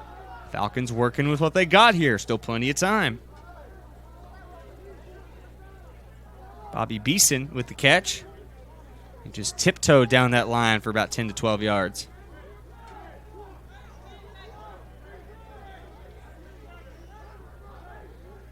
It looks like Bobby might have stepped out. Nope, scratch that. There go the chain markers. It was a first down. They are at the 26. There go a quick out again. This time to Antonio Gines. This time he gets wrapped up, only able to manage around 2 or 3.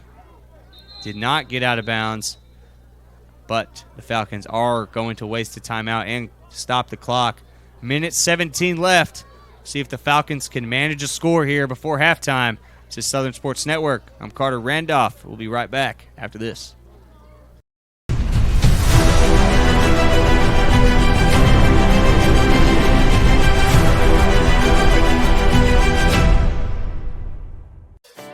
With the taste of friends, family, and backyard barbecues. Bentonville Brewing Company. Family owned, family operated, family friendly. Pick up a 6-pack of your favorite IPA, porter, sours, or any one of the delicious flavors Bentonville Brewing has to offer. Or enjoy a cold one on tap at your favorite restaurant. Bentonville Brewing Company. Quality, consistency, assume your natural state. Bentonville Brewing Company, Bentonville, Arkansas. We are back here at Fred G. Hughes Stadium at Missouri Southern University, home of the Lions. Crusaders and Falcons are going at each other's throats in this one. 20-8, Crusaders on top. We have 1:17 here before halftime. Second down, 11 yards to go. Plenty of time here for the Falcons to make something happen. Braxton Reed, another great jump on the outside. Ledlove a little in trouble, able to get out of it. Luckily, them long legs able to inch his way. Make this 3rd and manageable, about 3rd and 8 here. Thought Kyle was dead to rights there, but able to gazelle his way out of that one and push for around 4 to 5 yards. See the coach calling out to number 14, wanting their quarterback to get the play personally.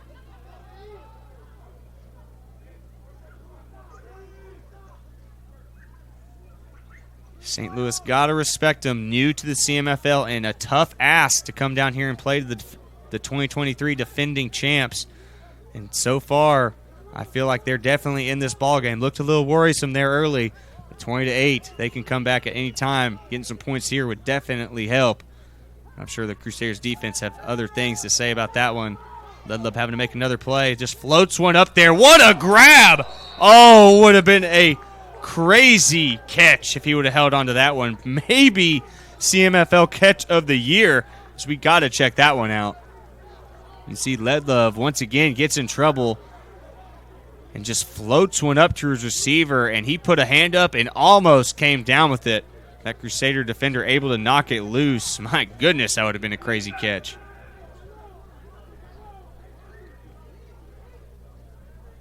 Minute left here before halftime. 4th down here. Let's see what the Falcons come up with. Wouldn't be surprised to see that 4 wide receiver bunch set. Seems like every time there's been a big play, they've gone with that formation. We're going to stick with the deuce. Antonio Gines at the top of your screen in the slot. Ledlove forces out right, throws it in between 2 defenders. Should have been caught. Ends up going right through the hands of number 80, Bobby Beeson. I bet he wishes he could have that one back. It was a tough throw, tough catch. I think it should have been made. See, Ledlove has to force out right, just splits the 2 defenders a little bit behind him, but man, I bet he wishes he could have that one back. But luckily, only 56 seconds left. I don't think the Crusaders are going to be able to put more points up, but we'll see. I've seen crazier stuff happen.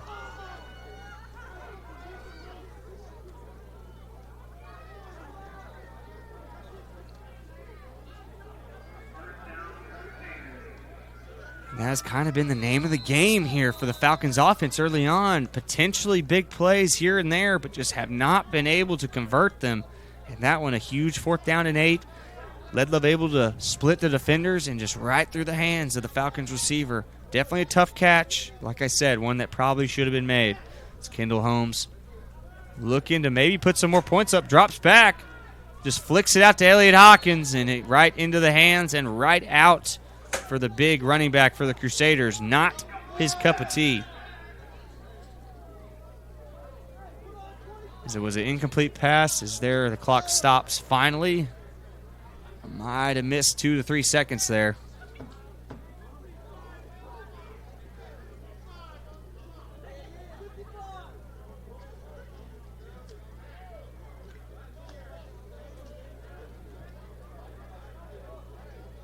So now we see the referees start to point.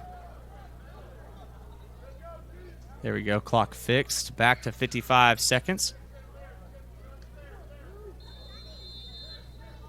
Thank you to everyone working these games. I know the Southern Sports Network appreciates it, and I know these players do, as it is taking time out of everyone's Saturday, getting the chance to watch the semi-pro action as that ball's on the ground.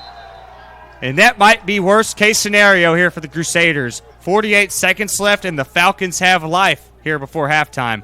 Might be able to cut into this deficit.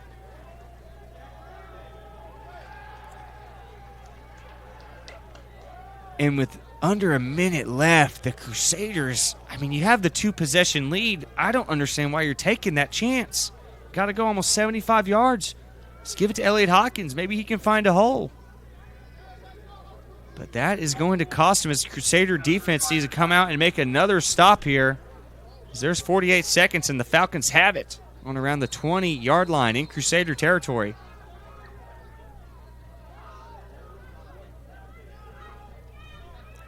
And that might be a play we come look back at, as if the Falcons can manage to score here, put some points on the board, that will be huge going into halftime. But one thing to note is the Crusaders do get the ball at half. After half, I should say. Ledlove forced out to the right again. Works his way back left. Has some green grass. Just flicks his wrist to number 3. who gets pushed out of bounds at the Crusader 2-yard line. Nice play from the quarterback and the receiver there. Frank Perry with a nice grab for the Falcons.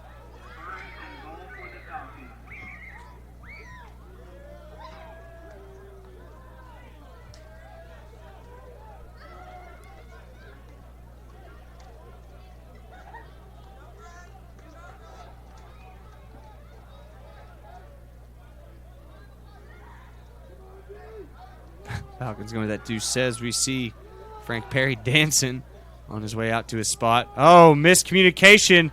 Ledlove might be able to run it in, and he does. The big boy tries to hand it off, realizes there's no one there to hand off to, and says, fine, I'll run it in myself. It's 20-14. Crusaders still on top. So we look that one back. Gets it, tries to hand it off on his left side. No one is there.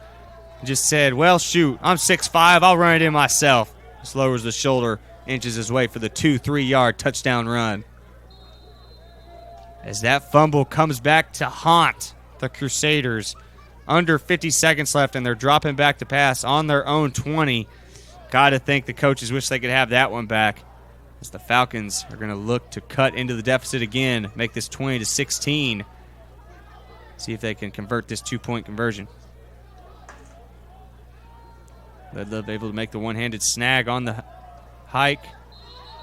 And the ball gets tipped, and the Crusader comes up with it, so it's going to be a failed 2-point conversion. But still, it is a one-possession ball game here in Joplin. The Falcons able to answer after the huge Crusader mistake. 20-14, Crusaders on top. 27 seconds here before half. Be right back. It's the Southern Sports Network.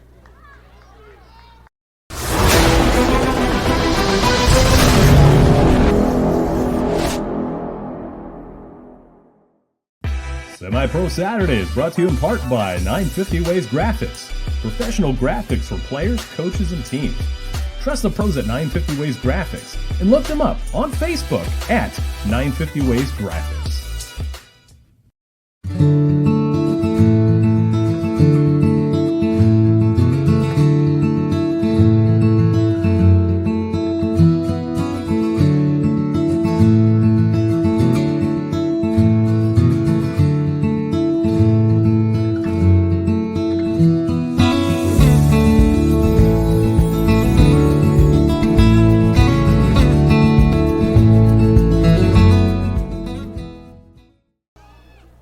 Falcons able to get their second touchdown of the day after the Crusader fumble.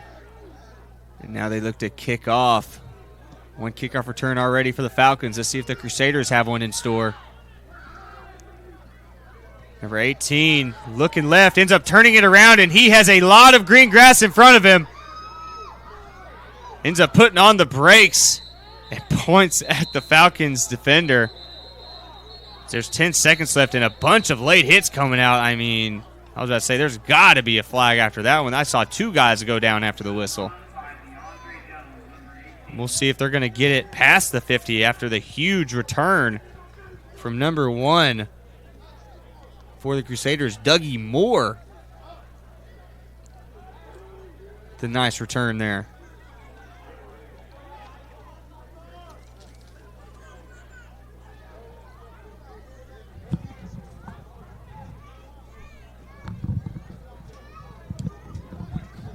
Dougie Moore was the guy the coaches for the Crusaders were talking about. They said if anyone's going to make a difference, he's definitely one of the guys that can do it. And it might be a little too late here before halftime. The referee's still talking these late hits. And you can see the tenacity in this one. Both teams want this win. Both teams want to start out their 2024 campaign with a W. And this could set the tone for both teams for their seasons, as either one coming out with a victory would put them at the top of the standings and put them in a good spot here for the rest of the season.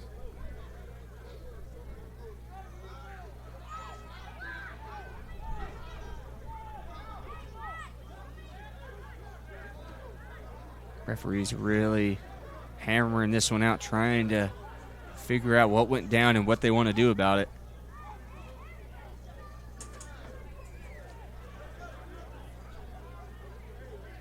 I said 10 seconds earlier, they added 4 seconds. The clock people are on this one, folks. Might miss a couple, but they are putting it back every time. 14 seconds left in this one before half. 2014 Crusaders still on top here.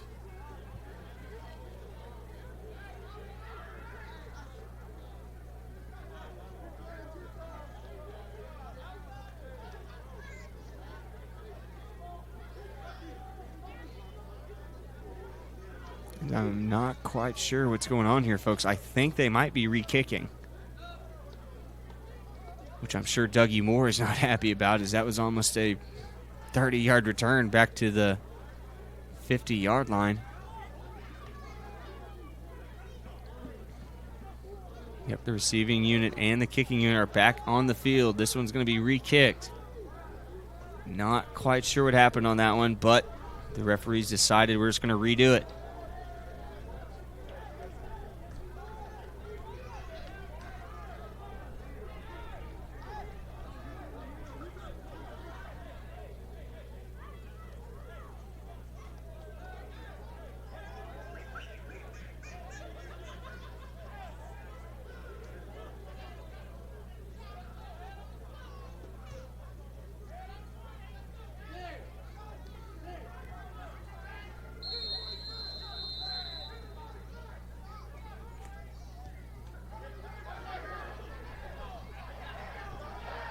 Ball's on the ground again. Falcons come up with it. My goodness. 2 big fumble recoveries here for the Falcons. Scratch that. Crusaders able to fall on it.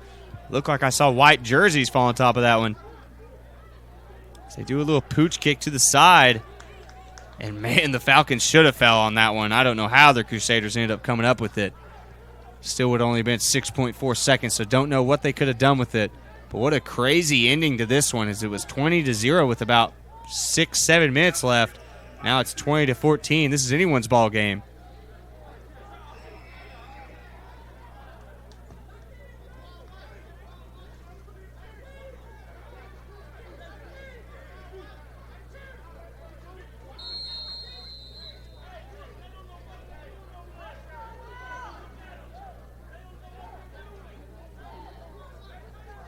And you'd think the Crusaders would just want to run this one out with 10 seconds left, but nah, they're opening it up. Empty set here for Kendall Holmes. He's going to look to let this one go. Doesn't get the chance, ends up with 3 Falcons jerseys around him, and that is going to take us to half. Never mind, they're going to keep 0.2 seconds left on the clock. A little bit more time to kill before halftime adjustments are made. There we go. The 0.2 seconds are off the clock. And, folks, we have a good one here after 2 quarters. Crusaders on top 20-14. But a huge comeback there for the Falcons late in that second quarter to get the 2 quick touchdowns. One off a kickoff return and one off a huge fumble where they only had a minute left and ended up putting 6 up on the board. These 20-14 Crusaders offense looking good early, but kind of stalled out there in that second quarter. We'll see what halftime adjustments are made here for both teams. This is Southern Sports Network. I'm Carter Randolph. We'll be right back after this halftime break. Thank you for joining us.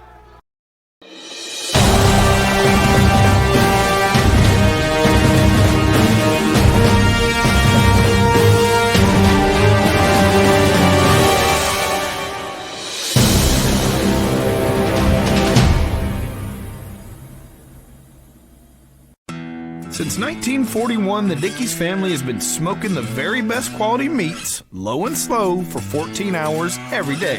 It's how Mr. Dickey did it, and it's how we still do it in every Dickey's restaurant across America. Lunchtime, dinner time, anytime. Eat in, pick up, or heck, we'll even deliver to you. There is no shortcut to what we do. Come in and see us or visit Dickeys.com. Legit Texas barbecue. We are a community of athletes that celebrate success and development while having fun and being safe. We do a pretty rigorous testing to all of our athletes to track progress as we go. Our athletes are 10% faster, 179% stronger. They jump 4 inches higher on average. They're 8% more agile and 9% quicker. You can come in, get extremely high quality training, accelerate your athletic abilities. Head on over to prodaysports.com. Come try, see if you enjoy it. For $1, it's worth it.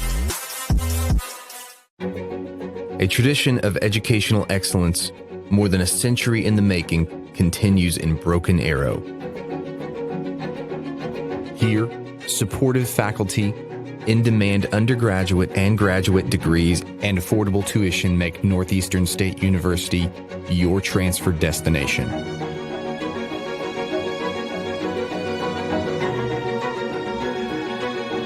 Finish what you started.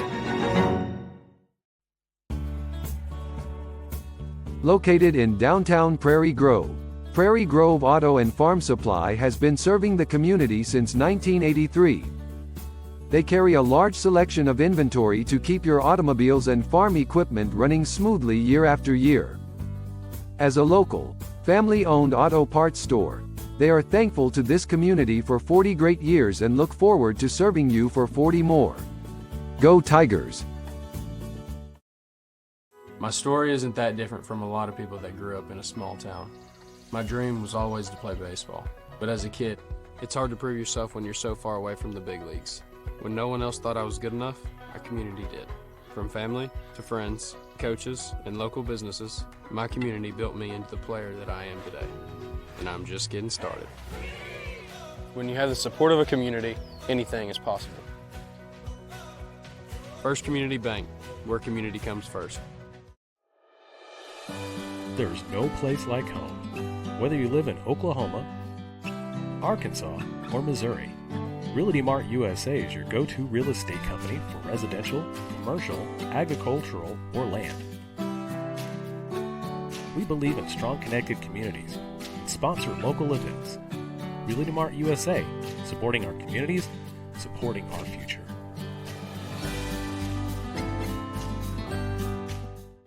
I can feel the warmth deep down in my bones. I know that I am home.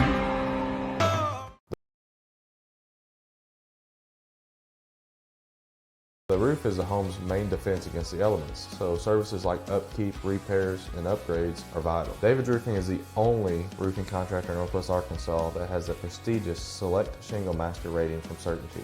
With David's Roofing, your roof is in good hands.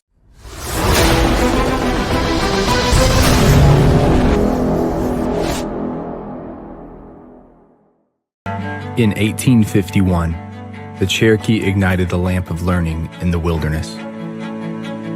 For more than a century, this has been a gathering place where minds are developed and lifelong relationships are made, where dreams find direction. The lamp burns brightly still at Northeastern State University. With a taste of friends, family, and backyard barbecues, Bentonville Brewing Company. Family owned, family operated, family friendly. Pick up a 6-pack of your favorite IPA, porter, sours, or any one of the delicious flavors Bentonville Brewing has to offer. Or enjoy a cold one on tap at your favorite restaurant. Bentonville Brewing Company. Quality, consistency, assume your natural state. Bentonville Brewing Company, Bentonville, Arkansas. Things could be stranger, but I don't know how. I'm going through changes now. Spend a lifetime trying to figure it out. I'm going through changes, ripping out pages. I'm going through changes now.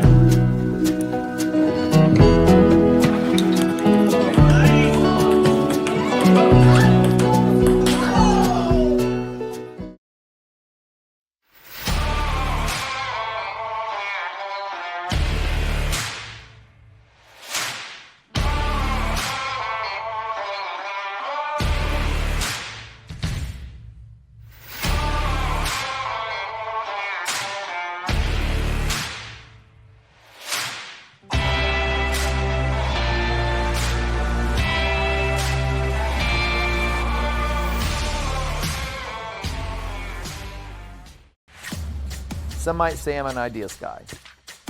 I'd like to think of myself more as a doer. I like to make things happen, both for myself and for the people my businesses serve. Signature Bank has been crucial in that for me, from starting my moving businesses to expanding into mobile minis, all the way to our current office and warehouse space. Signature has advised and supported me every step of the way. I can feel the warmth deep down in my bones. I know that I am home. I miss him too.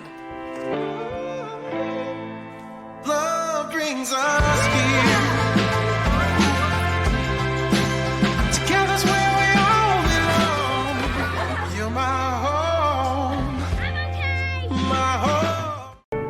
The College of Education at Northeastern State University prepares educators, mental health providers, and fitness or health professionals with undergraduate and graduate programs.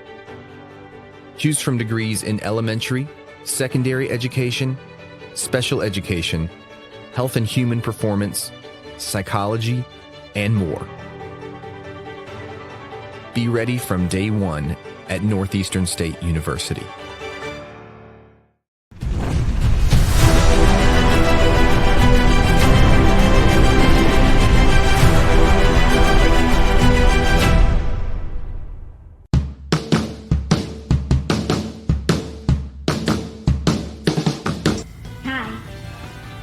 Hi, my name is Michaela.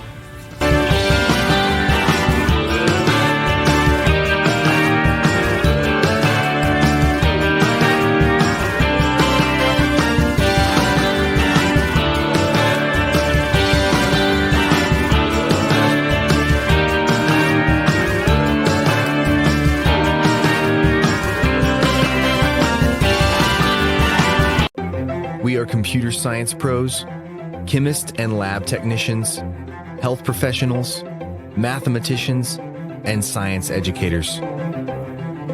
We are the Greg Wadley College of Science and Health Professions at Northeastern State University. Choose from degrees in natural sciences, health and pre-health professions, mathematics and computer science, and more. Discover the possibilities at Northeastern State University. Mowing your yard just got easier. TNG Power Equipment has the best Ferris mowers to get the job done, including the all-new 60-inch redesigned deck that mows up to 11 miles per hour in tall or wet conditions. And for smaller lawns, our Ferris 300S starts at just $39.99. And right now, save up to $1,000 on select Ferris models. Commercial grade to last a lifetime. TNG Power Equipment has Ferris mowers to tackle your projects.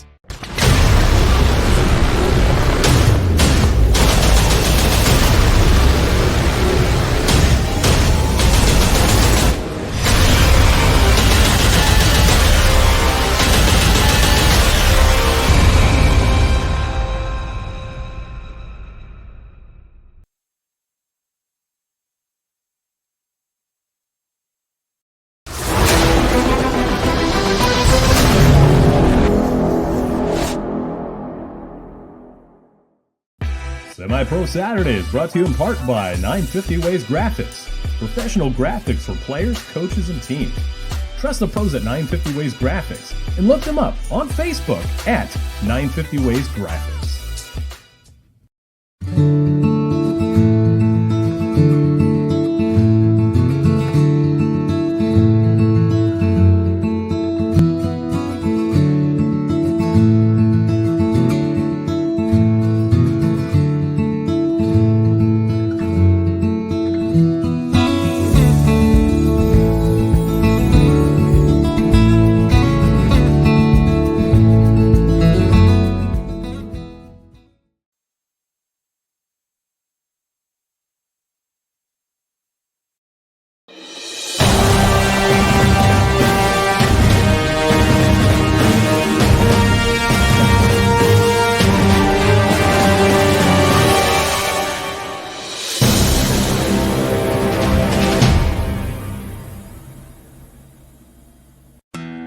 Since 1941, the Dickey's family has been smoking the very best quality meats, low and slow, for 14 hours every day.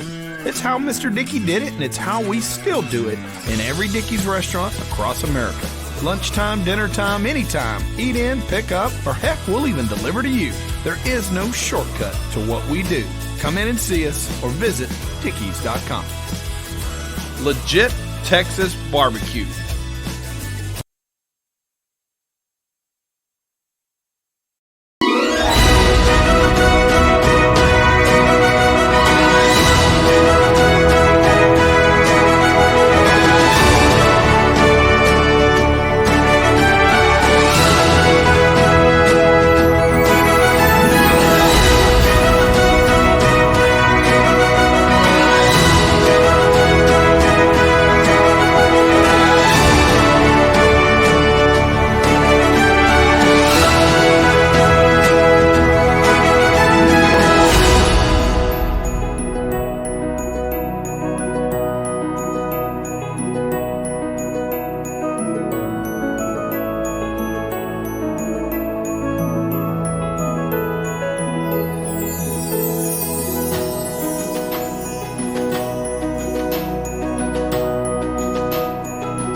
Welcome back, football fans. We are about to come out of the halftime break. We will see what adjustments are made on both sides. Saw a little bit of everything there in that first half. Touchdown run, touchdown throw, pick six, kickoff return. A little bit of everything. But we have got to think the Falcons are back in this one because of the late actions there in the second quarter. A couple of mistakes here, mistake there. Next thing you know, this is a one-score ball game. But the Crusaders were in control of about 75% of that first half. So we'll see if they can take the initiative here first like they did in that first half. This is Southern Sports Network. I'm Carter Randolph. We always love seeing people pop up on the broadcast, and definitely try and make your way out to one of these games. Have a score update for you. For one, the Oklahoma Bears are up 16-8 against the Tulsa Gators. That is a 2 versus 4 matchup here in the CMFL. So definitely one to watch out for. Now that was a 4:30 start time, so that one should be about over as we are about to get the second half underway here in Joplin. Carter Randolph will be right back after this.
We are about to get underway here to start the third quarter of this Crusaders-Falcons battle.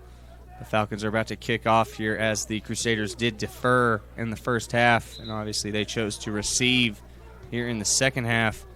So we'll see if they can answer back with the kickoff return of their own, like the Falcons had in that second quarter after they went 14 unanswered. Guys like Antonio Grimes and Frank Perry and Titus Baker leading the charge. And, of course, the quarterback Kyle Ledlove holding this Falcons offense together. But now it's going to be up to the likes of Tez Roberts, the big defensive lineman, to maybe get a defensive stand here, keep that momentum going that they got to pick up in the second quarter. We'll see if they do a little squib on side of their own here. Special teams have been a big part of today's game.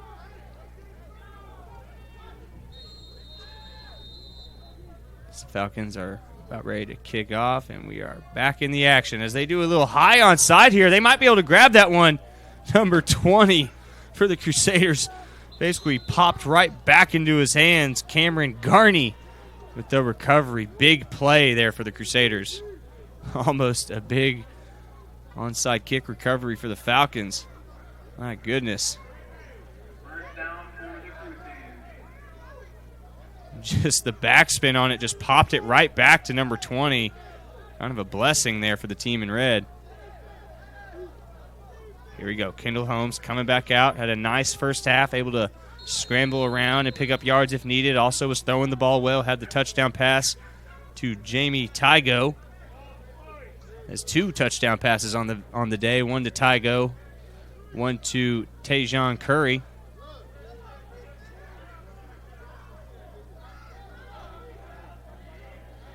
So you see Curry at the bottom of your screen here. There's Elliott Hawkins, the big man, as he just lowers his head and bulldozes his way. He's still going. Almost a 10-yard gain, only able to scramble for 9, but man, was that a tough run here to start this third quarter. So you can see Kendall Holmes not even thinking about keeping this one, just saying, number 29, get a couple yards for us. And that he does, as it takes about all 11 of the Falcons to bring the man down. This time Holmes is going to keep it. Tries to follow Hawkins, but Hawkins fell over, and it kind of busted the whole play. Made Holmes have to readjust, find a new hole.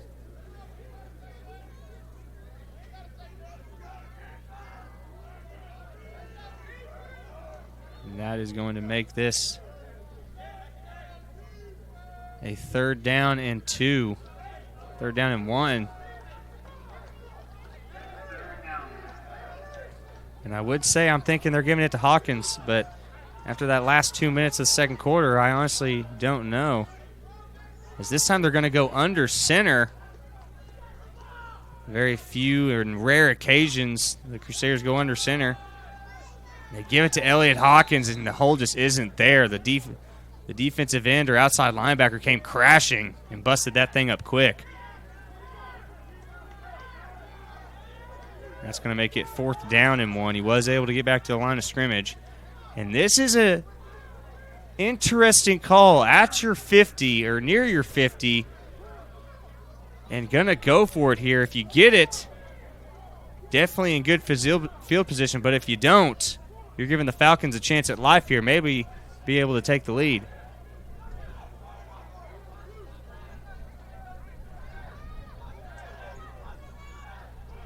Going to go to their pistol set. Kendall Holmes calls it. Gets it. Keeps it. Going to run left. Number 5 able to keep up with them. Good play by the Falcons defender. That is number 5, Joseph Smart, the defensive back. And man, was he quick. Kendall Holmes is known for being able to get out to the outside. That time, no way. Number 5 went down to the linebacker too, and then notice Holmes kept it and was able to bounce back out with him and run him down. And there's a Crusader hurt. And one of the players just picks up, one of the Crusader players picks up his own teammate and is carrying him off the field. Now that's a true teammate right there, folks. And that was Tajon Curry taking off DeAndre Jones. I think Jones is cramping up a little bit, as they start stretching out one of them legs. Yeah, just picked him up like a piece of bread and just carried him right off the field.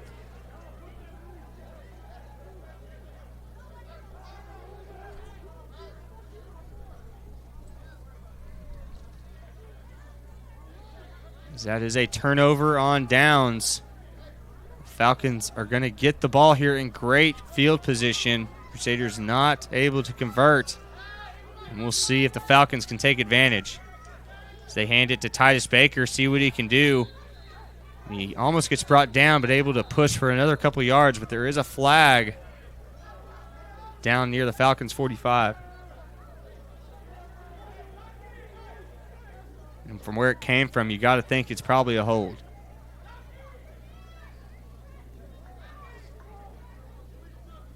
And it's going to be an illegal substitution. He's not in the same mindset. They're going to push him back 5.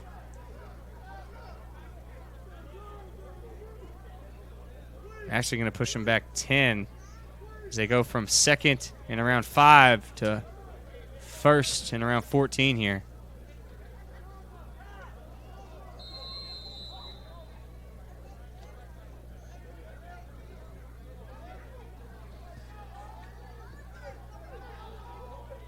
Titus Baker out at running back. Number 7 steps in. That's Dwayne James. So they're going to do a little wide receiver jet run with the number 31. That is his first carry of the day. It's Thomas Mack, the running back.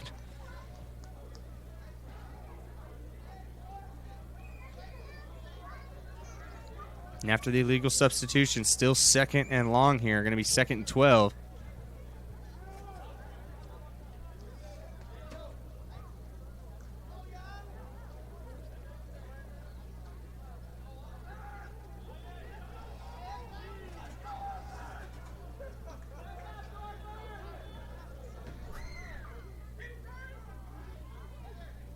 Dwayne James pushes back to that original 10-yard marker, but I think another flag came in, so it might be coming back.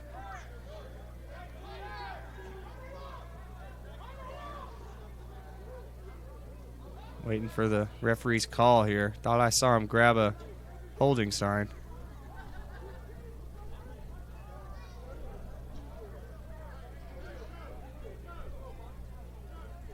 It is going to be a hold on the offense. So, yeah, it's going to come back another 10.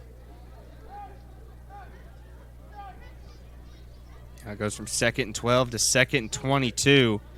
And after great starting field position here for the Falcons, 2 penalties have managed to wipe all that away as they're pushed back into their own territory with a long way to go for the first down.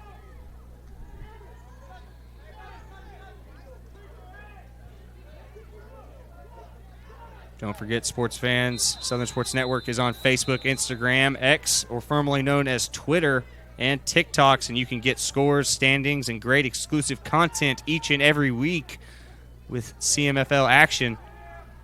Ledlove looking down the field, makes a good throw and a great catch by number 4. My goodness. So up there and grabbed that one out of the air. It's Antonio Gines with the huge play for the Falcons. Ledlove just throws a bullet. And it was honestly a 50-50 ball between the Falcons player and the Crusaders defender. But Antonio Gines able to go up with the quick hands and snag that one out of the air.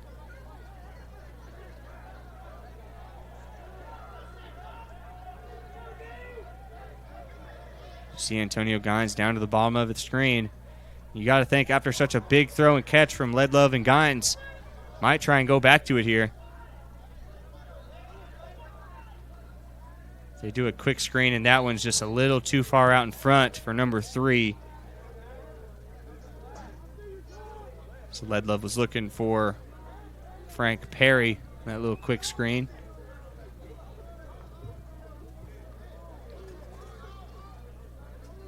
Just at the 10:30 mark here in the third quarter.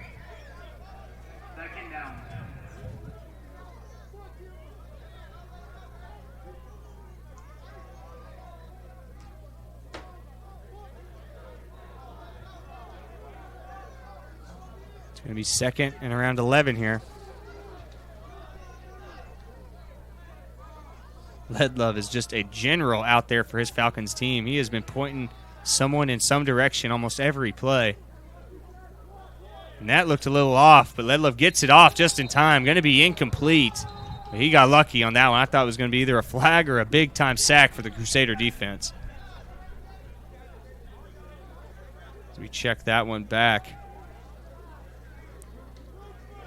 Just a great jump from that Crusader D lineman. Ledlove notices it and just throws it out quick to the screen. A little high. Going to stop the clock, and now it's going to be 3rd and long.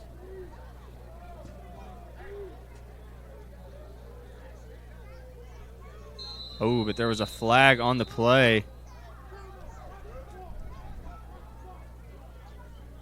And I think it was encroachment because that Crusader defender jumped pretty quick. I mean, he was across the line before I even saw any sort of movement on the O-line. So I think that might have been encroachment. So that's going to push the Falcons back up to 2nd and manageable here. So after 2nd and 22, they somehow inch their way back to 2nd and 5. There's a nice run from number 80. Zigging and zagging all the way down to the 15, and that's a huge play for the Falcons offense. After they looked dead in the water, Bobby Beeson with a huge play.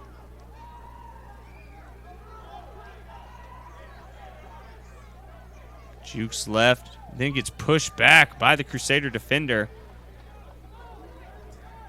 From the jaws of hell, they come back to almost put it in. Get it within the 10-yard line in the Crusaders' territory.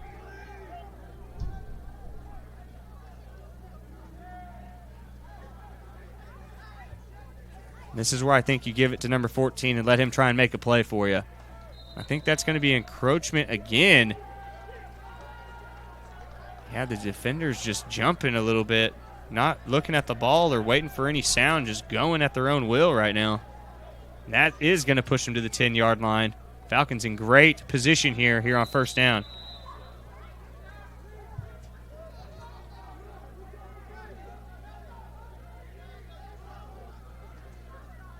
So he hands it off to Titus Baker. 3 red jerseys around him almost immediately, but he scrambles his way for another 2 to 3. It's going to be 2nd and around 3 right here.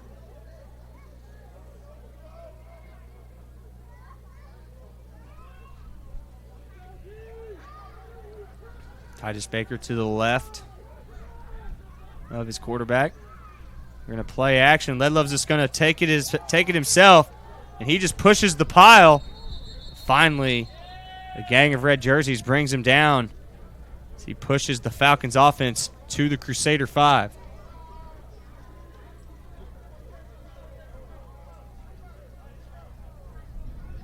Thought they were going with another quick screen there. Ledlove looked up and then just saw the hole open up.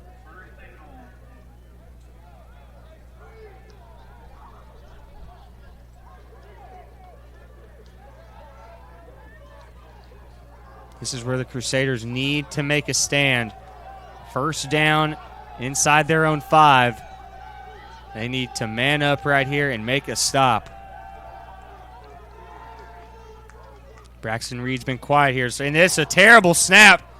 And the Falcons kick it, and the Crusaders end up grabbing it.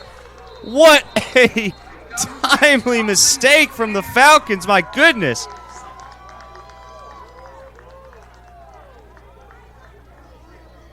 And most of his snaps have been going high, but this one, I don't think it ever left the ground, and it was hard to the left. And the Falcons running back had a chance to pick it up and ends up kicking it, and that's when I'm sure every coach will tell you, just fall on it. Fall on it. Don't try and pick it up and run. Just give us a chance to fight another day. Instead, the Crusaders make the big-time stop, get the big-time turnover. Their offense is about to get the ball on around the 15-yard line.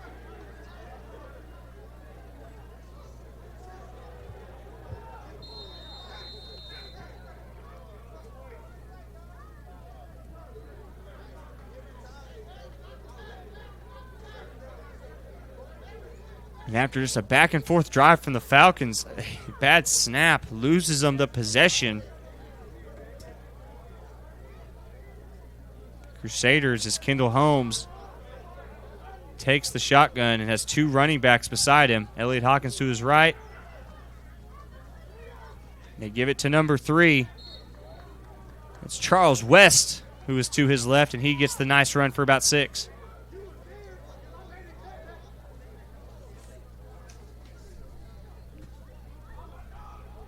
And that's a formation I really think the Crusaders need to use a little bit more, because those two guys out there, a quick guy like West and a big guy like Hawkins, I mean, it's hard to plan for on a defensive end, because one side you got one way and the other side is just straight speed.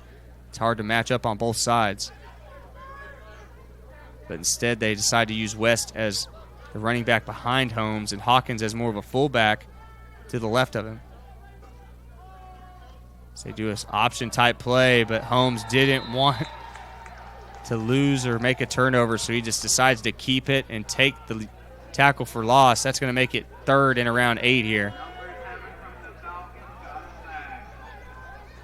So they call for the receiver in motion, fake it to Hawkins, and it's a nice option, but just great defensive IQ by the linebacker and the defensive end. The linebacker took the running back, and the defensive end just went straight for the quarterback.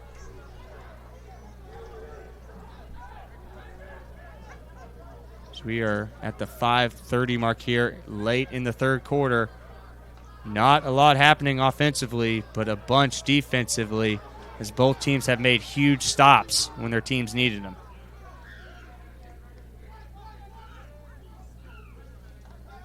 Holmes drops back. And the hole opened up like the Red Sea, and he gets lit up. My goodness, Holmes took a smashing hit right there. He's a little slow to get up, but I think he's fine.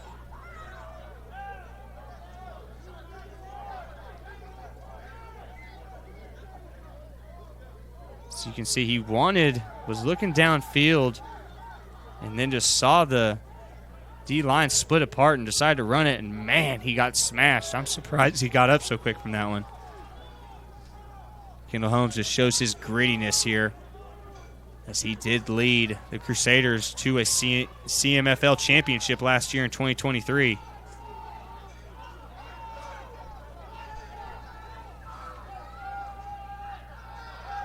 So they're going to go under center. Holmes trying to sneak one. And the left tackle ends up jumping. It's number 73, William Hughes. We got a little antsy on that one. And that was a big play on 4th down. It goes from 4th and 1 to 4th and 6. You almost got to bring the punt unit on. You can see just that little flinch at the top of the O-line. And it's hard on those 4th and 1 plays, because you know you're going downhill and you got to light someone up. It is a game of inches when you get in the trenches right there. He ends up jumping, pushing his team back, and here's the punt unit for the Crusaders. Another big stop for the Falcons defense. That one goes high, but not very far. Gets a friendly kicker's bounce, but ends up stopping, and it is going to get marked at around the 44-yard line. Ends up being around a 20, 25-yard punt. And that gives the Falcons another good offensive start with great field position. This is Southern Sports Network. I'm Carter Randolph. It's 20-14 Crusaders on top. We'll be right back.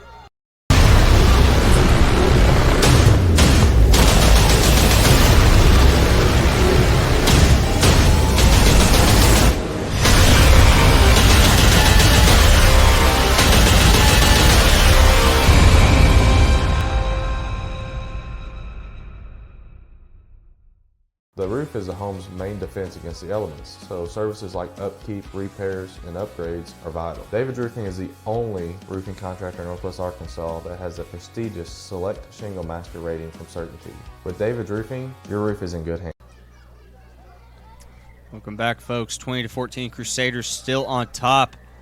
After this scoreless start to the 3rd quarter, we now have 4:14 left. Falcons in Crusader territory to start this one. Another good starting spot here for the Falcons offense. Another high snap. So they give it to Titus Baker, try and let him work outside. Looks like his feet kind of slipped out from under him. Looks like he could have got a couple more, but ends up pushing it back to the line of scrimmage, maybe losing one.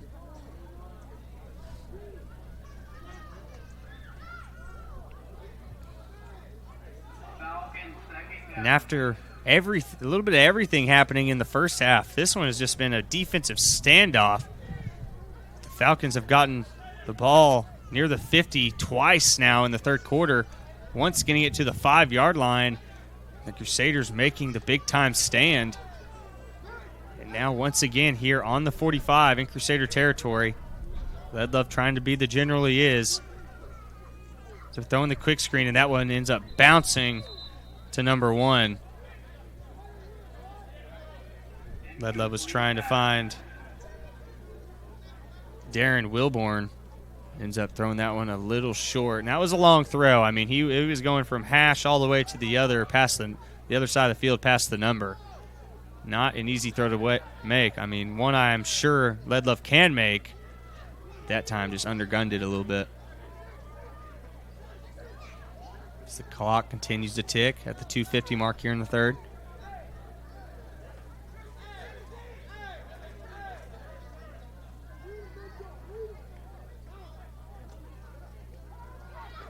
Ledlove has to work his way right, works back, ends up getting grabbed from behind. He needs to hold that ball tight. He ends up getting flattened onto the ground. Big time sack by number 8, Aaron Willis, the 6'2 wide receiver / DB.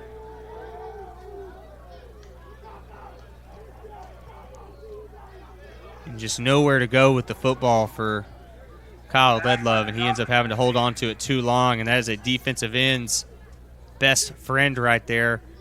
You know what they say, sometimes they're sack coverages. Ended up losing 11 yards on that one. It's going to be 4th and very, very long.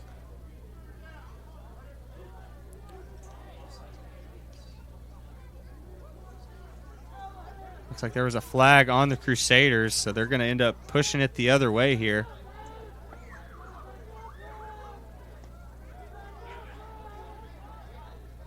Still going to be 4th down, but now instead of 4th and about 15, it's actually going to stay 3rd down.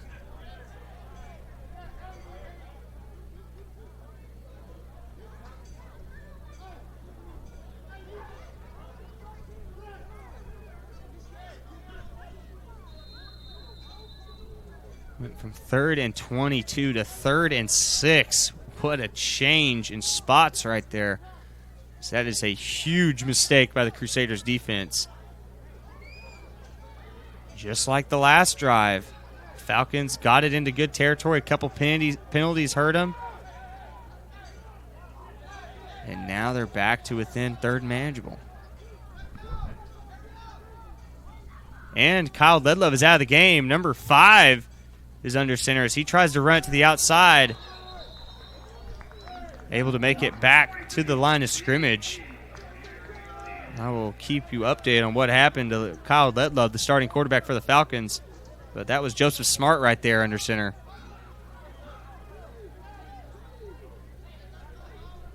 I'm looking for Kyle on the sidelines, but don't see him.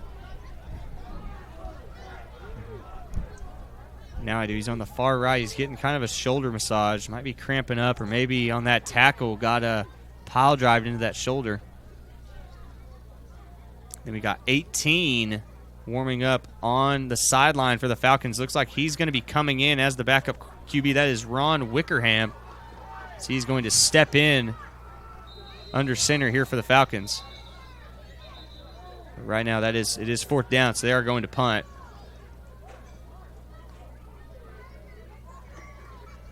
Looks like there's going to be a timeout. And with that, we are going to take a quick break. 1:34 left here in the third quarter. Almost crunch time. Big fourth quarter coming, 20-14. Crusaders still on top.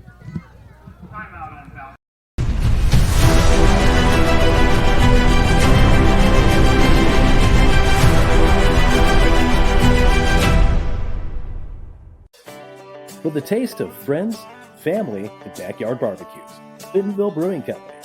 Family owned, family operated, family friendly. Pick up a 6-pack of your favorite IPA, porter, sours, or any one of the delicious flavors Bentonville Brewing has to offer. Or enjoy a cold one on tap at your favorite restaurant. Bentonville Brewing Company. Quality, consistency, assume your natural state. Bentonville Brewing Company, Bentonville, Arkansas. Yeah. Welcome back. It's going to be 4th down and about 5 here. It looked like Kyle Ledlove is coming back into the game here for the Falcons. So instead of punting, it looks like they're going to go for this one. So they go back to that famous Falcon 4-receiver set. 4 of them are at the bottom of your screen near the 40-yard marker.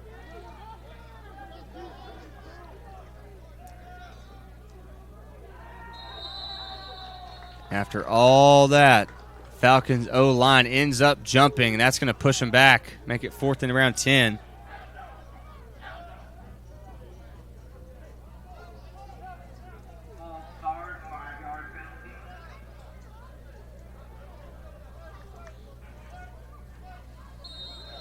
Look, it was the right guard for the Falcons. Just once again, too antsy. Don't know if he thought it was on 2 or what, but that does hurt the offense here for the Falcons. It's 4th and 10. Looks like they're going to try and punt this one away. And they fake the punt. Number 7's just going to run it right down the middle, try and find some green grass. And I think he got the first down. What a play by number 7. That is a huge play by number 7 for the Falcons.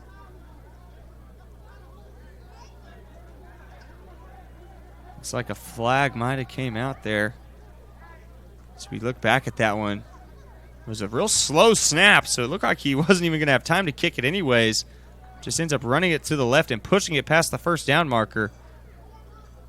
But I think there might have been a flag, so this one might be coming back as you see some of those red jerseys pointing towards the Falcons.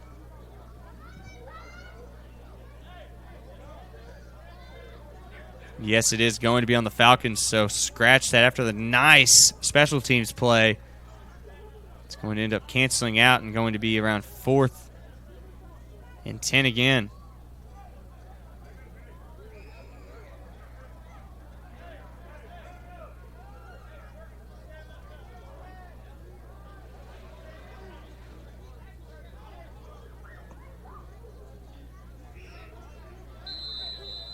And this time I think number 7 will kick it away.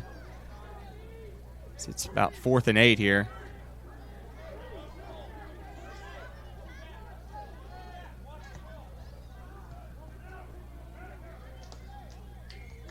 Real high snap, able to get it away. Real high kick. Ends up shanking it out of bounds. That's going to be marked at around the 25, 27-yard line. It's Kendall Holmes and the Crusader offense comes back out onto the field. Minute 17 left. No touchdowns here in the third, but still plenty of game left. Plenty of chances for either team to come out on top. We'll be right back after this break.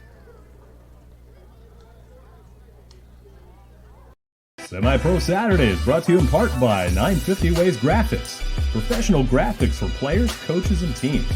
Trust the pros at 950 Ways Graphics and look them up on Facebook at 950 Ways Graphics.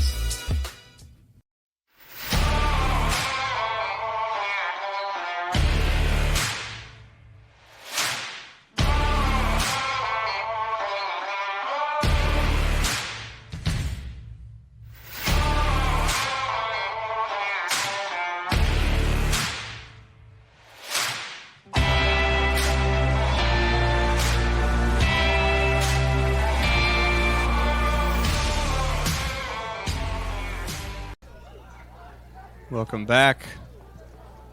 Kendall Holmes looked to have a quick screen to one of his receivers. Looks like that's Charles West. He's fighting his way for a couple yards. Going to be 2nd and 6 here. The Crusaders have not been able to push it past the 50 here in this third quarter. And after going 20 points unanswered, it looks like they might try and take this one to the 4th as there's only 35 seconds left. So never mind, they broke the huddle. Let's see what play they come up with here late in the third.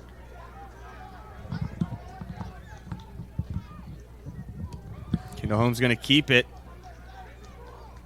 Has a little bit of a hole and is able to push it past the first down marker. Going to get his team to the 42.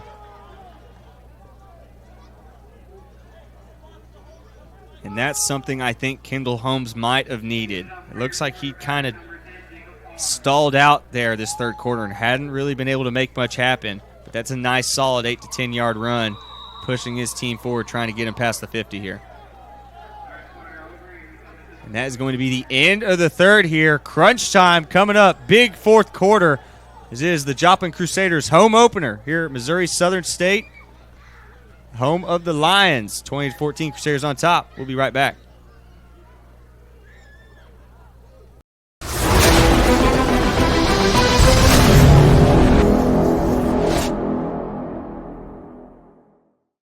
Semi-Pro Saturday is brought to you in part by 950 Ways Graphics. Professional graphics for players, coaches, and teams. Trust the pros at 950 Ways Graphics and look them up on Facebook at 950 Ways Graphics.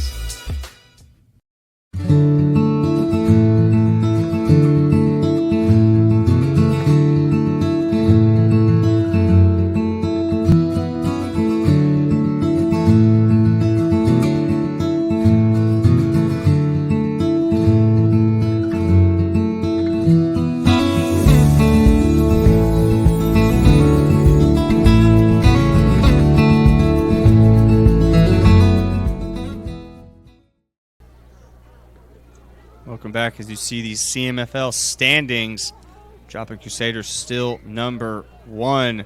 Oklahoma Bears right behind them, followed by the Missouri Cyclones, then Tulsa Gators, Wichita Skyhawks holding that 5 spot, Midwest Titans 6, Central Illinois Cougars 7, Columbia Vipers 8.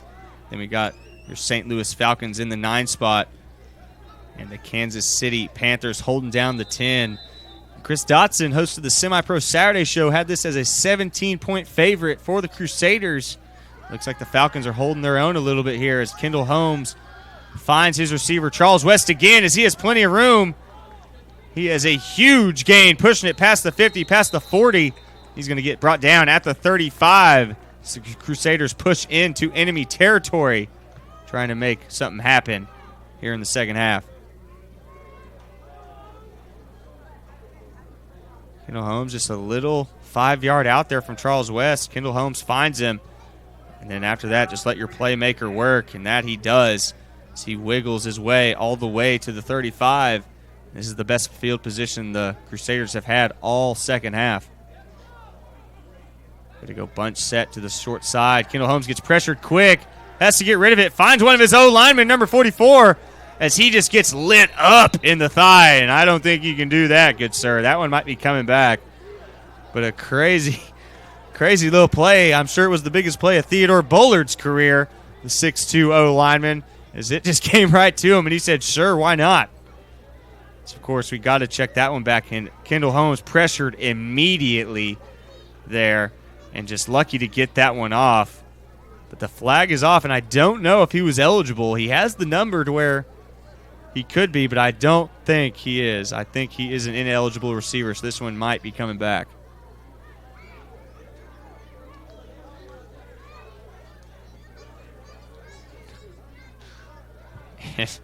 What a great play for the O-lineman. I'm sure he's still shaking the excitement right now, but the dangers of an O-lineman running with the ball. You saw that defender come down like a train and just go right after the thighs. You know that's got to hurt when they tackle you low like that, and you just got plenty of weight up top coming down.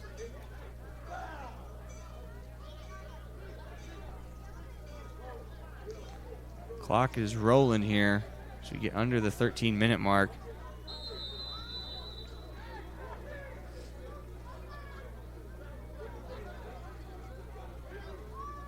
Crusaders going to go back to that trip set on the short side. Kendall Holmes. Kendall Holmes forced to move up the pocket. Finds Tajon Curry with the nice grab with the defender draped all over him. And after the second and long, they're able to make it third and manageable. Going to be third and around 5 here. Tajon Curry been one of those go-to guys here at the Crusaders. Made a couple huge plays, had a touchdown grab there in the first half. We've been a little silent here in the second half. That's exactly what his team needed. Going to be third and short here for the Crusaders.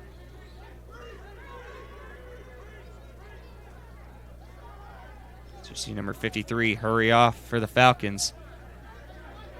The Falcons bring in more of a smaller group, probably a more quicker group here to try and cover some of these fast receivers for the Crusaders. Mahomes dropping back. He's going to sprint out right, and still looking downfield. I thought he was going to go. Ends up getting pushed out of bounds, and it's going to be 4th and around 4. Man, Kendall, I thought he had the outside. I thought he was going to take off like a bolt of lightning, but ends up still looking downfield, unable to make the last defender miss. It's going to be a big 4th down here for the Crusaders.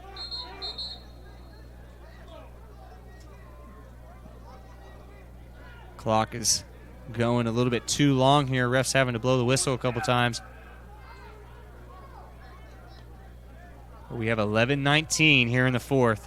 Plenty of time for either team, but you would think a touchdown here for the Crusaders would make it real difficult for a Falcons comeback.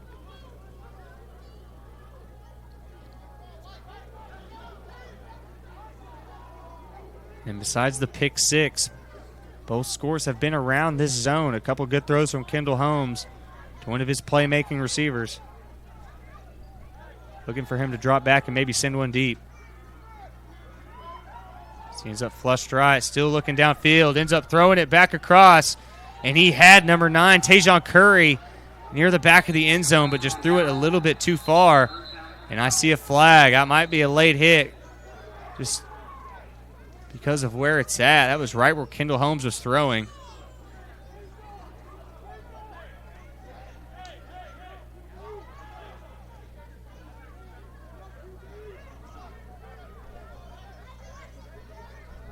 Referees are talking this one over. Going to be personal flag on, roughing the passer on the defense. And that's going to be an automatic 1st down and 15 yards. That's a huge play for this Crusaders offense.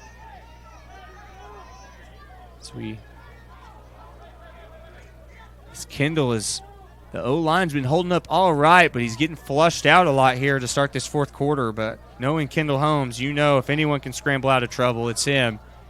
He gets to the right side, keeps his eyes downfield, and tries to find Tajon Curry, but the roughing the passer keeps the Crusaders alive. So you see the Falcons coaching staff not happy about this one. They're talking to the refs saying, what? You haven't called this all game. It's been a physical one. Why call it now?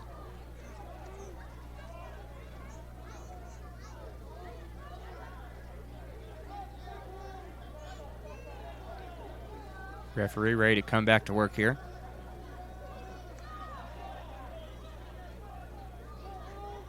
And that pushes the Crusaders past the 15. Going to be about 6 inches away from that 14-yard marker. Best field position they've had all of the second half. And you got to think they're going to take advantage here.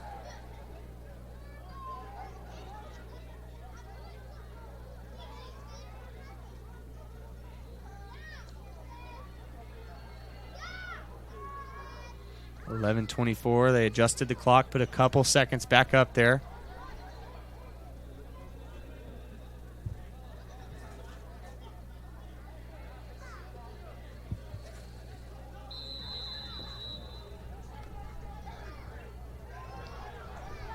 Score update for that Oklahoma Bears-Tulsa Gators game. The Bears end up coming out on top 16-8 in the defensive battle. And I think everyone who follows the CMFL knew that was going to be a good one, and I'm sure it didn't disappoint. So the Bears end up 1-0 in their CMFL debut. But as for right now, we're focused on this Crusader-Falcon game as the Crusaders push forward again to make it 2nd and around 4.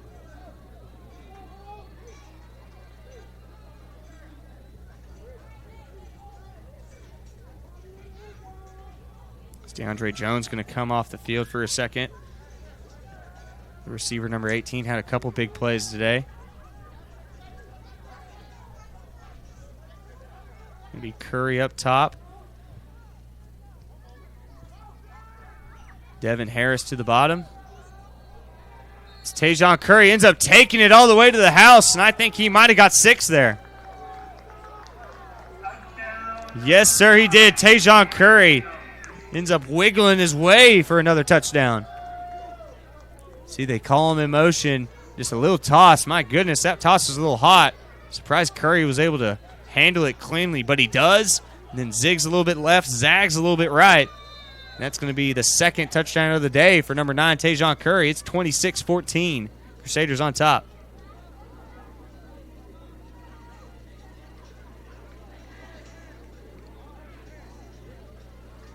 That is a huge play. Might have pushed this one a little bit out of reach for the Falcons. And, of course, the Crusaders are going to go for 2. What is a kicker, you know? Elliott Hawkins, the big boy behind Kendall Holmes. Got to think they're going to give the big man some love here. So they do a little play action. Had good play design, just couldn't execute. Number 2, Tariel Johnson got it on the flip and had Charles West unguarded in the back of the end zone, but underthrew him a little bit, and that is going to be another failed 2-point conversion for the Crusaders. 26-14. Crusaders score a touchdown with 10:34 left in the fourth. Two possession lead here. Let's see if the Falcons can get back into this one with 10 minutes left. We'll be right back. This is Southern Sports Network.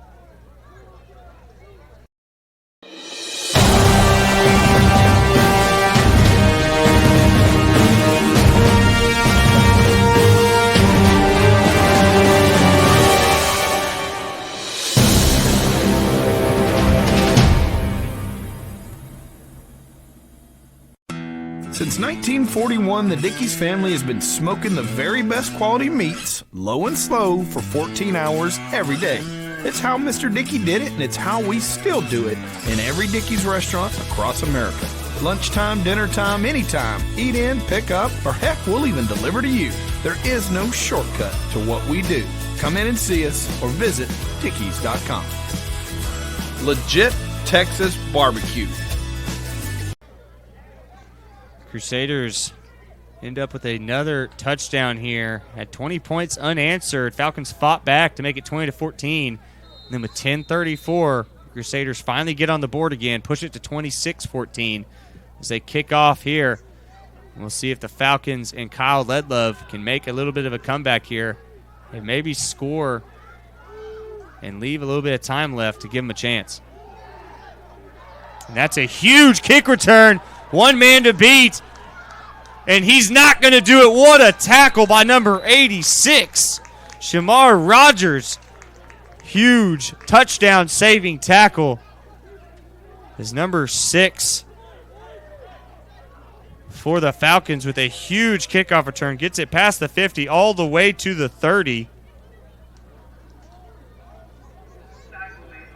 And that was number 5. Scratch that. Huge play for Joseph Smart. And we've seen him make a couple huge plays tonight and exactly when his team needed to. So we'll see if Kyle Ledlove can make something happen here and get this back to within a one-possession ball game.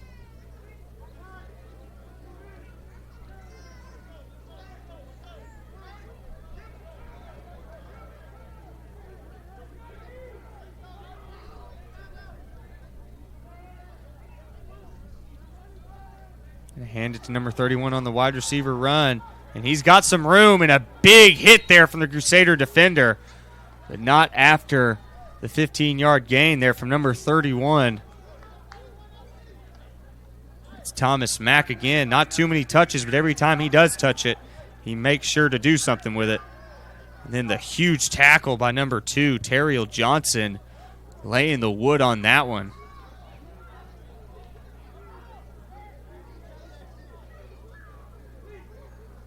And that's exactly what this Falcons offense needed. Move the chains early. Now they've got it in the red zone, about the 15-yard line, trying to make something happen. 8:42 left. So they're going to try the same play, and he cuts it back this time. Nice cutback move. Throws a defender off him, and then gets thrown into the end zone. That's a Falcons touchdown. What a run. My goodness.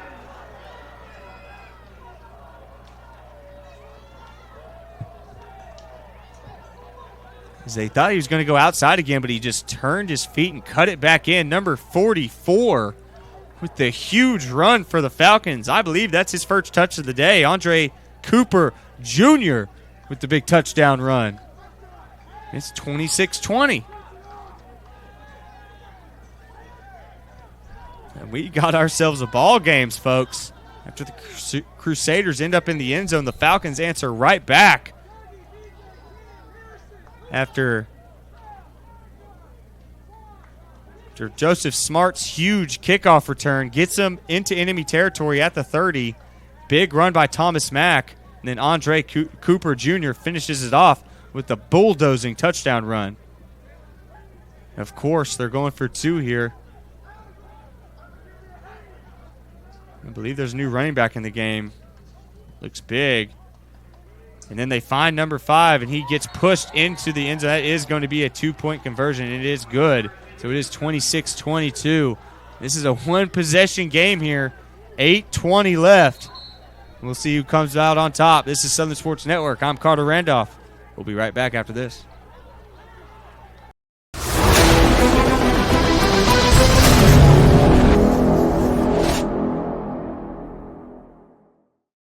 Semi-Pro Saturday is brought to you in part by 950 Ways Graphics. Professional graphics for players, coaches, and teams. Trust the pros at 950 Ways Graphics and look them up on Facebook at 950 Ways Graphics.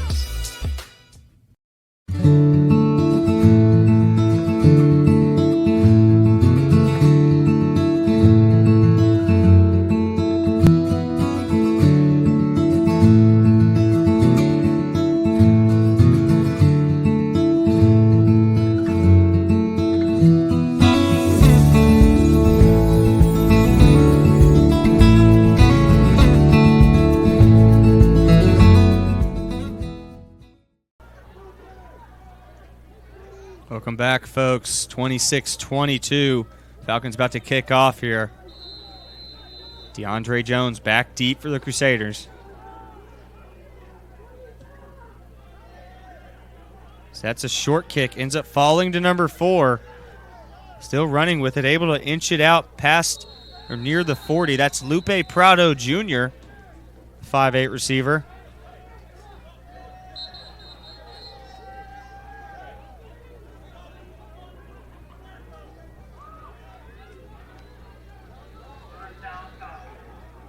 Next week, join the Semi-Pro Saturday crew from Oklahoma City for the Oklahoma Bears home opener. The opponent should be a familiar one as a former 4S4FL folk.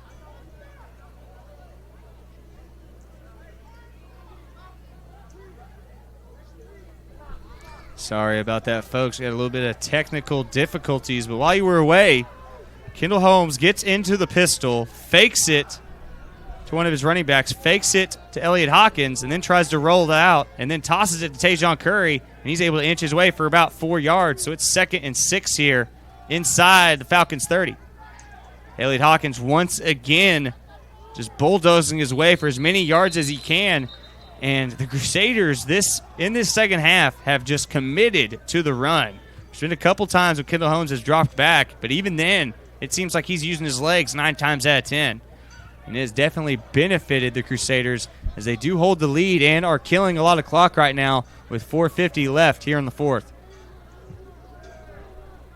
And the Falcons did just use 1 timeout. I believe they have 2 left, but are going to have to call those very smartly, be very strategic with the way he uses his last 2.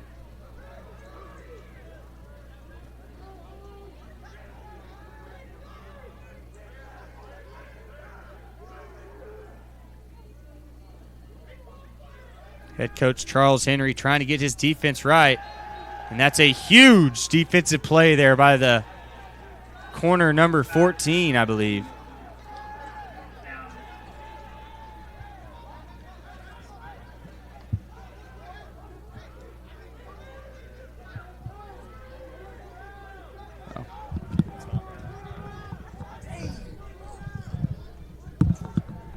Oh, is it?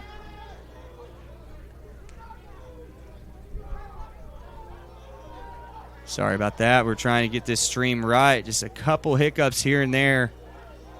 It's big 4th down now. Weren't able to get any yards. Tried to hand it to Hawkins and wasn't able to get anything. So it's going to be 4th and 5 here.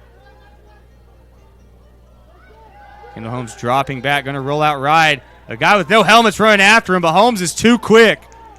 And he might get all the way to the end zone. Lowers his shoulder, trucks two guys. And that's a Crusader touchdown. What a run by Kendall Holmes.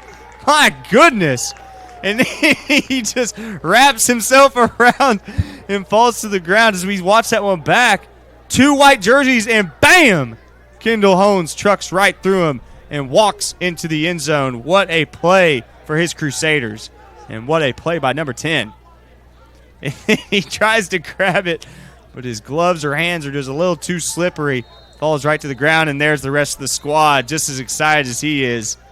What a play by Kendall Holmes, and what a play for his Joplin Crusaders. But there is a flag down. Hold on. I'm thinking excessive celebration here. So if anything, their two-point conversion is going to be about 25 yards.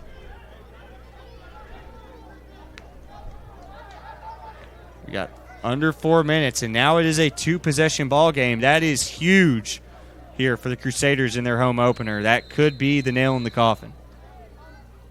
Looks like they picked up the flag or are going to put that flag on the kickoff. We'll have to keep you updated on that one, but still on the 2. Kendall Holmes and company trying to get their second two-point conversion of the day.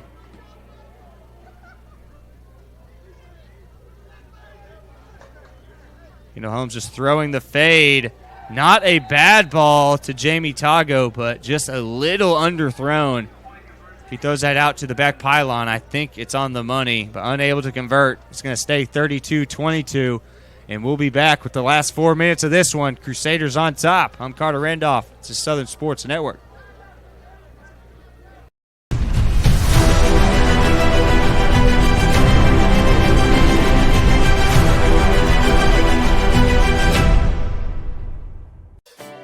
With the taste of friends, family, and backyard barbecues. Bentonville Brewing Company. Family owned, family operated, family friendly. Pick up a 6-pack of your favorite IPA, porter, sours, or any one of the delicious flavors Bentonville Brewing has to offer. Or enjoy a cold one on tap at your favorite restaurant. Bentonville Brewing Company.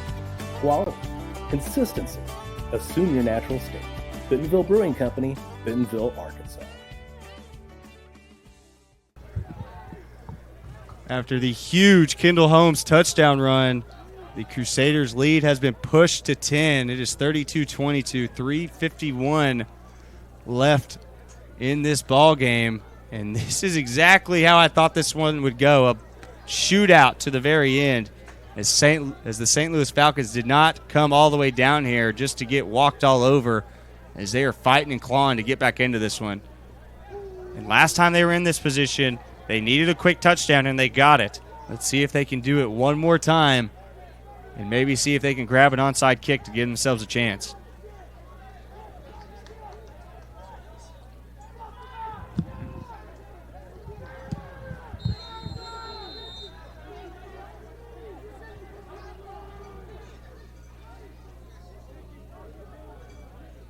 Number 12 kicks it away, and they did enforce the penalty on the kickoff, so that is why you saw him pass the 50 on the 45.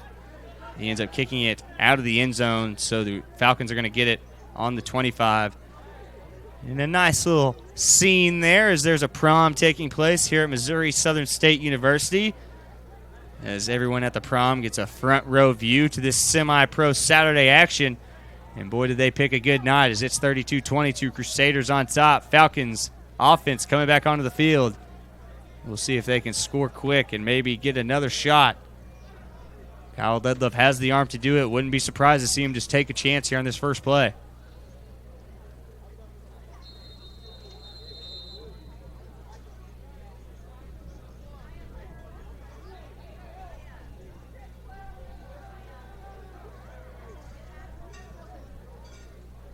Going to go back to that famous Falcon set. 4 receivers up top. Only 2 Crusader defenders out there. 1 safety playing pretty far off. So they instead just try and do the wide receiver run, and that was blown up from the get-go. Number 33 was in there like white on rice. Devontae Scott blew it up right as you heard the word hike.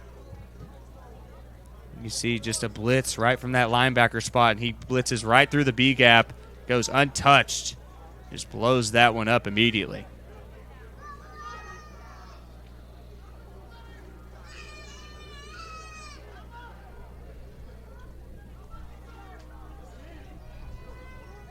Surprising to see him try that wide receiver run there. I mean, you're going to kill so much time. They've lost 30 seconds here just talking about the next play, so I really don't get that. I would think this would be passing territory from here on out, at least for the Falcons offense. And this makes me think back, folks, to that pile-driving tackle that happened on Kyle Ledlove early in the third. Is that affecting his throwing arm?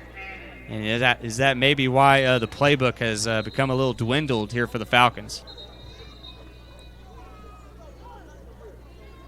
Looks like the Falcons are going to want to talk this one over as the clock is continuing to tick and the refs are trying to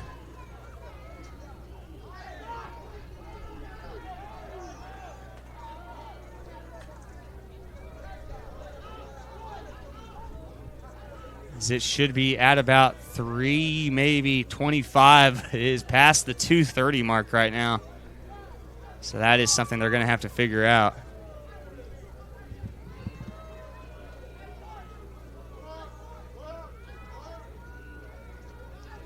So they finally get it stopped at 2:15. Look to add about 45 seconds.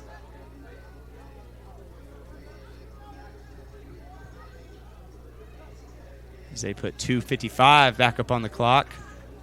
Still think there should be a little bit more than that, but I guess we'll work with the 2:55.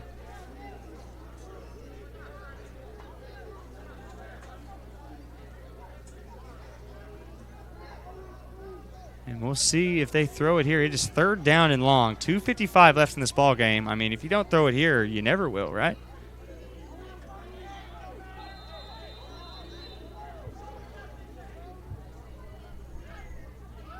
Little bad blood going on here. There's a little bit of John going down on the field, but in a game of this magnitude, I am not surprised. As Kyle tries to find number 3 streaking on the cross, but just underthrown it a little bit too far. So that's going to make it 3rd and long. As Ledlove was looking for Frank Perry on the deep cross.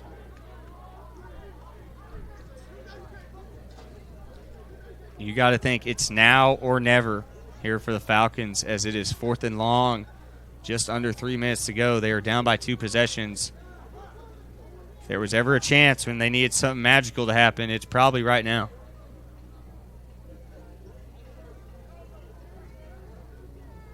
It's the receiving corps a little late back to the huddle.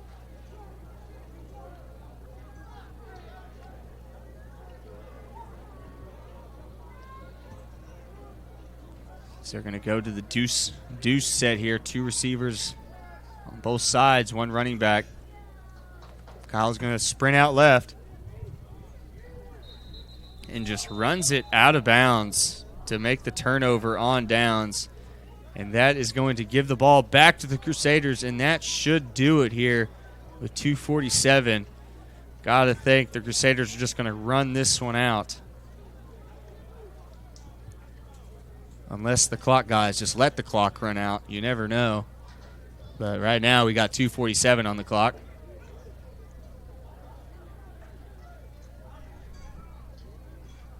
So you see the Crusaders kind of getting the itch that victory is in sight. There's a lot of smiles and laughs on this Crusader sideline. And it looks like the St. Louis Falcons are going to have a long, long drive home after this tough Week 1 loss. Once again, standings should stay the same, really, in those top 2 spots.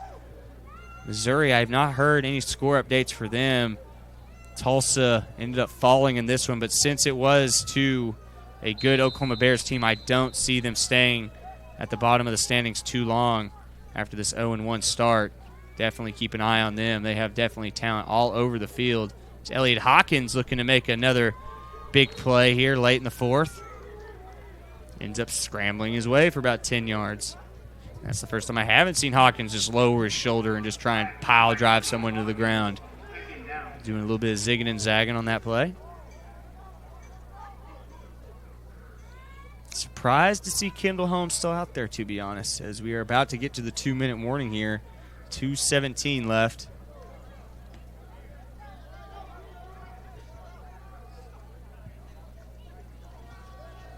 Kendall Holmes going to drop back, plenty of time.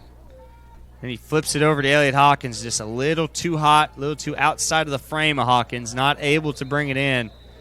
So that brings us to the 2-minute warning, and it's going to be 3rd down and 2 when we come back right after this break. 2 minutes left here in this Joplin Crusader home opener.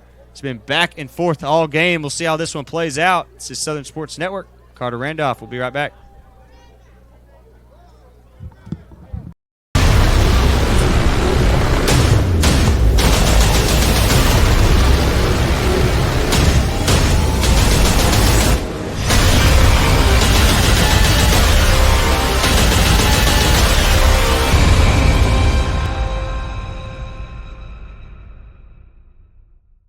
The roof is a home's main defense against the elements, so services like upkeep, repairs, and upgrades are vital. David's Roofing is the only roofing contractor in Northwest Arkansas that has a prestigious Select Shingle Master rating from Certainty. With David's Roofing, your roof is in good hands. We are back after that short 2-minute break here.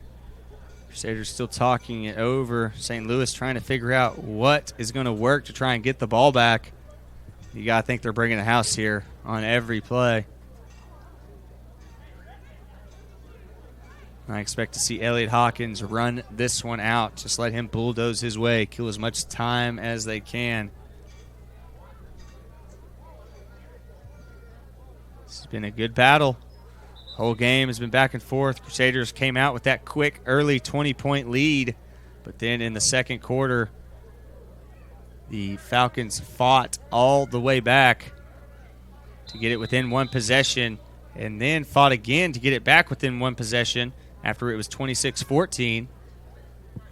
Got it to 26-22, but the Crusaders and Kendall Holmes able to make a huge 40-yard run to take back control, and now it is what you see, 32-22. It's Elliott Hawkins trying to get his first touchdown of the season, and I think he just might have did it. Yes, he does. That's going to be an Elliott Hawkins touchdown, his first of the 2024 campaign.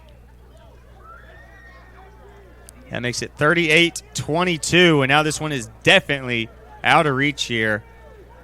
And Elliott Hawkins, I think they just wanted to feed the big man right there. Give him a little love after a hard-fought game from number 29.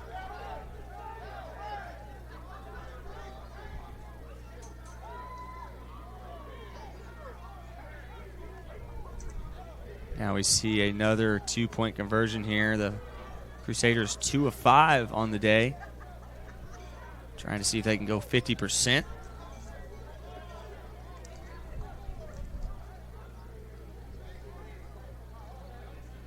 It's looking number 44 is going to be under center.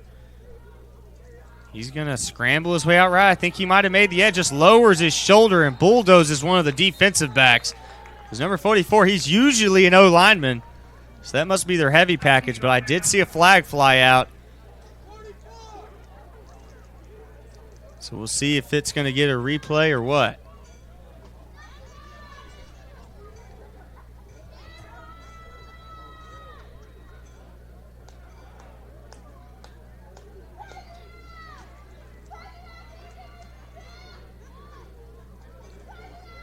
Going to be a personal foul. Blindside block on the offense. So that's going to come back, make this give the 2-point another try here. Going to make them go instead from the 2. They're going to go at around the 23-yard line or 17-yard line. Scratch that.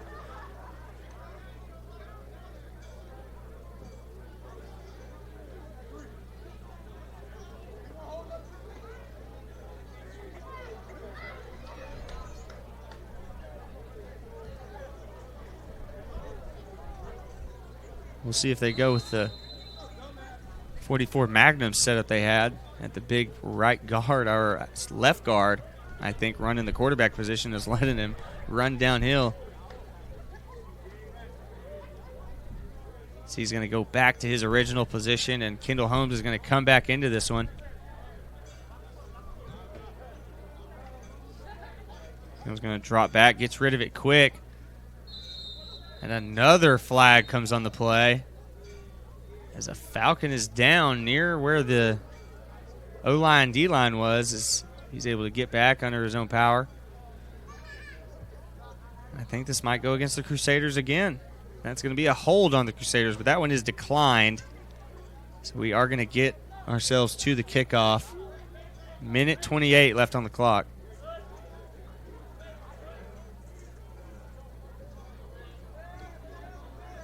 And I think now is as good a time as any to decide our Southern Sports Network player of the game.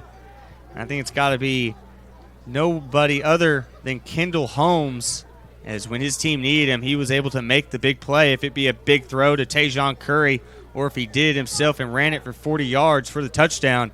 Kendall Holmes, who led the Joplin Crusaders last year to their 2023 championship win, leads his team to a 2024 home opener win as they are up 38-22 with just a minute 28 left in the fourth.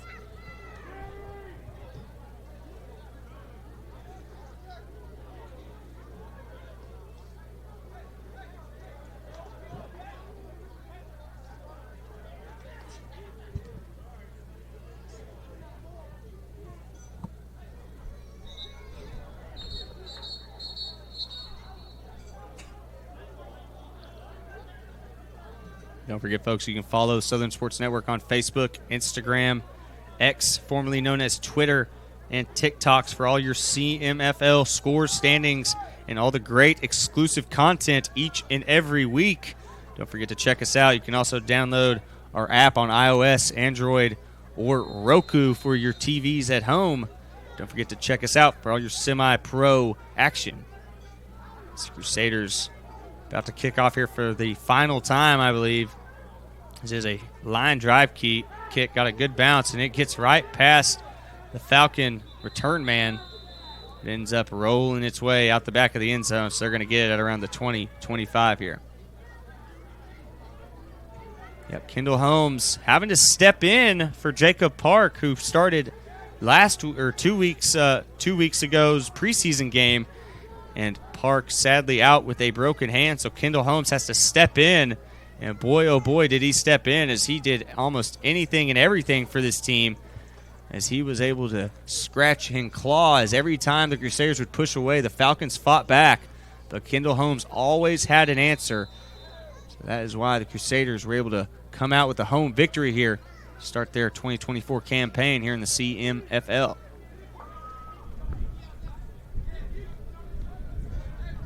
As Kyle Ledlove and the Falcons come out, try and see if they can get anything to leave on a positive note with.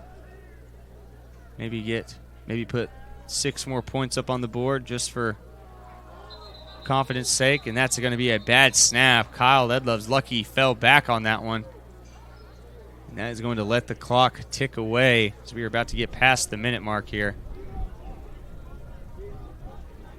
And that has been an issue for the Falcons. A couple bad snaps and a couple key points have really hurt this team. You think back to that second quarter, or third quarter, scratch that, where the Falcons are on the 5-yard line, and then a bad rolled snap ends up getting recovered by the Crusaders, and the Crusaders end up running it all the way down for a touchdown to push it to 2-possession lead.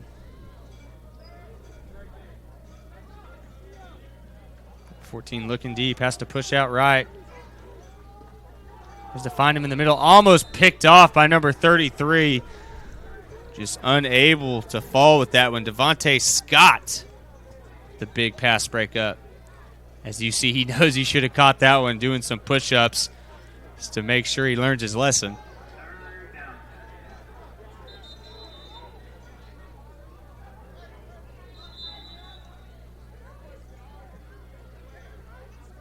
As the refs blow the whistle, I think the clock needed to be stopped one more time.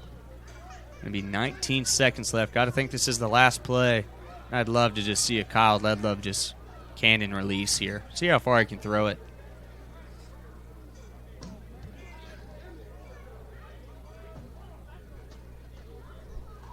Once again, pocket just breaks immediately. Lucky to get that one off. Throws it right to a red jersey, and it's picked off. Number 23 still on his feet. And he ends up getting grabbed by a Falcon O lineman. But that is number 23, Eric Shannon, with the interception to really put this one out of commission. The Crusaders are up 38-22. Crusaders offense about to get the ball to run this one out. It has been a solid game as there goes the clock.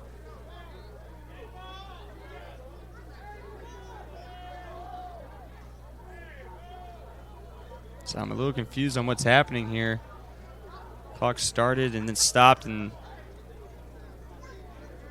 so I thought, folks. We had one more play we had to get through after such a good home opener here in Joplin, Missouri. Always a thank you to the Missouri Southern State University family for letting us use this field. Playing here at Fred G. Hughes Stadium. Beautiful, old, historic field. Been around for a long time. A lot of different names played on this field. Now they have their beautiful athletic center right out in front of the football field. But come this time, we're here for the semi-pro action. Here to see some Joplin Crusaders, Oklahoma Bears action. St. Louis Falcons, don't forget about them after this. It was a tough game here. They are going to fall in this one. Start out 0-1, but they are a force to be reckoned with. Kyle Ledlove is a solid quarterback who can really change the game for a team.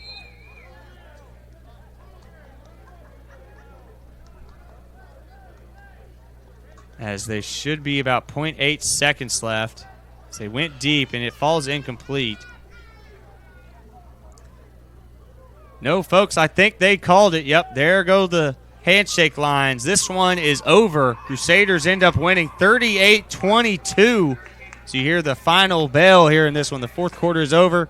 Crusaders come out with the victory in their home opener thanks to a Kendall Holmes showing. Had two throwing touchdowns, one rushing touchdown. But it definitely was back and forth, as this one could have been anyone's ball game there for a little bit, even though the score does say otherwise. This is Southern Sports Network. I'm Carter Randolph. We appreciate your time. Make sure to join us next Saturday for some more semi-pro action. This is Southern Sports Network checking off. Thanks for listening.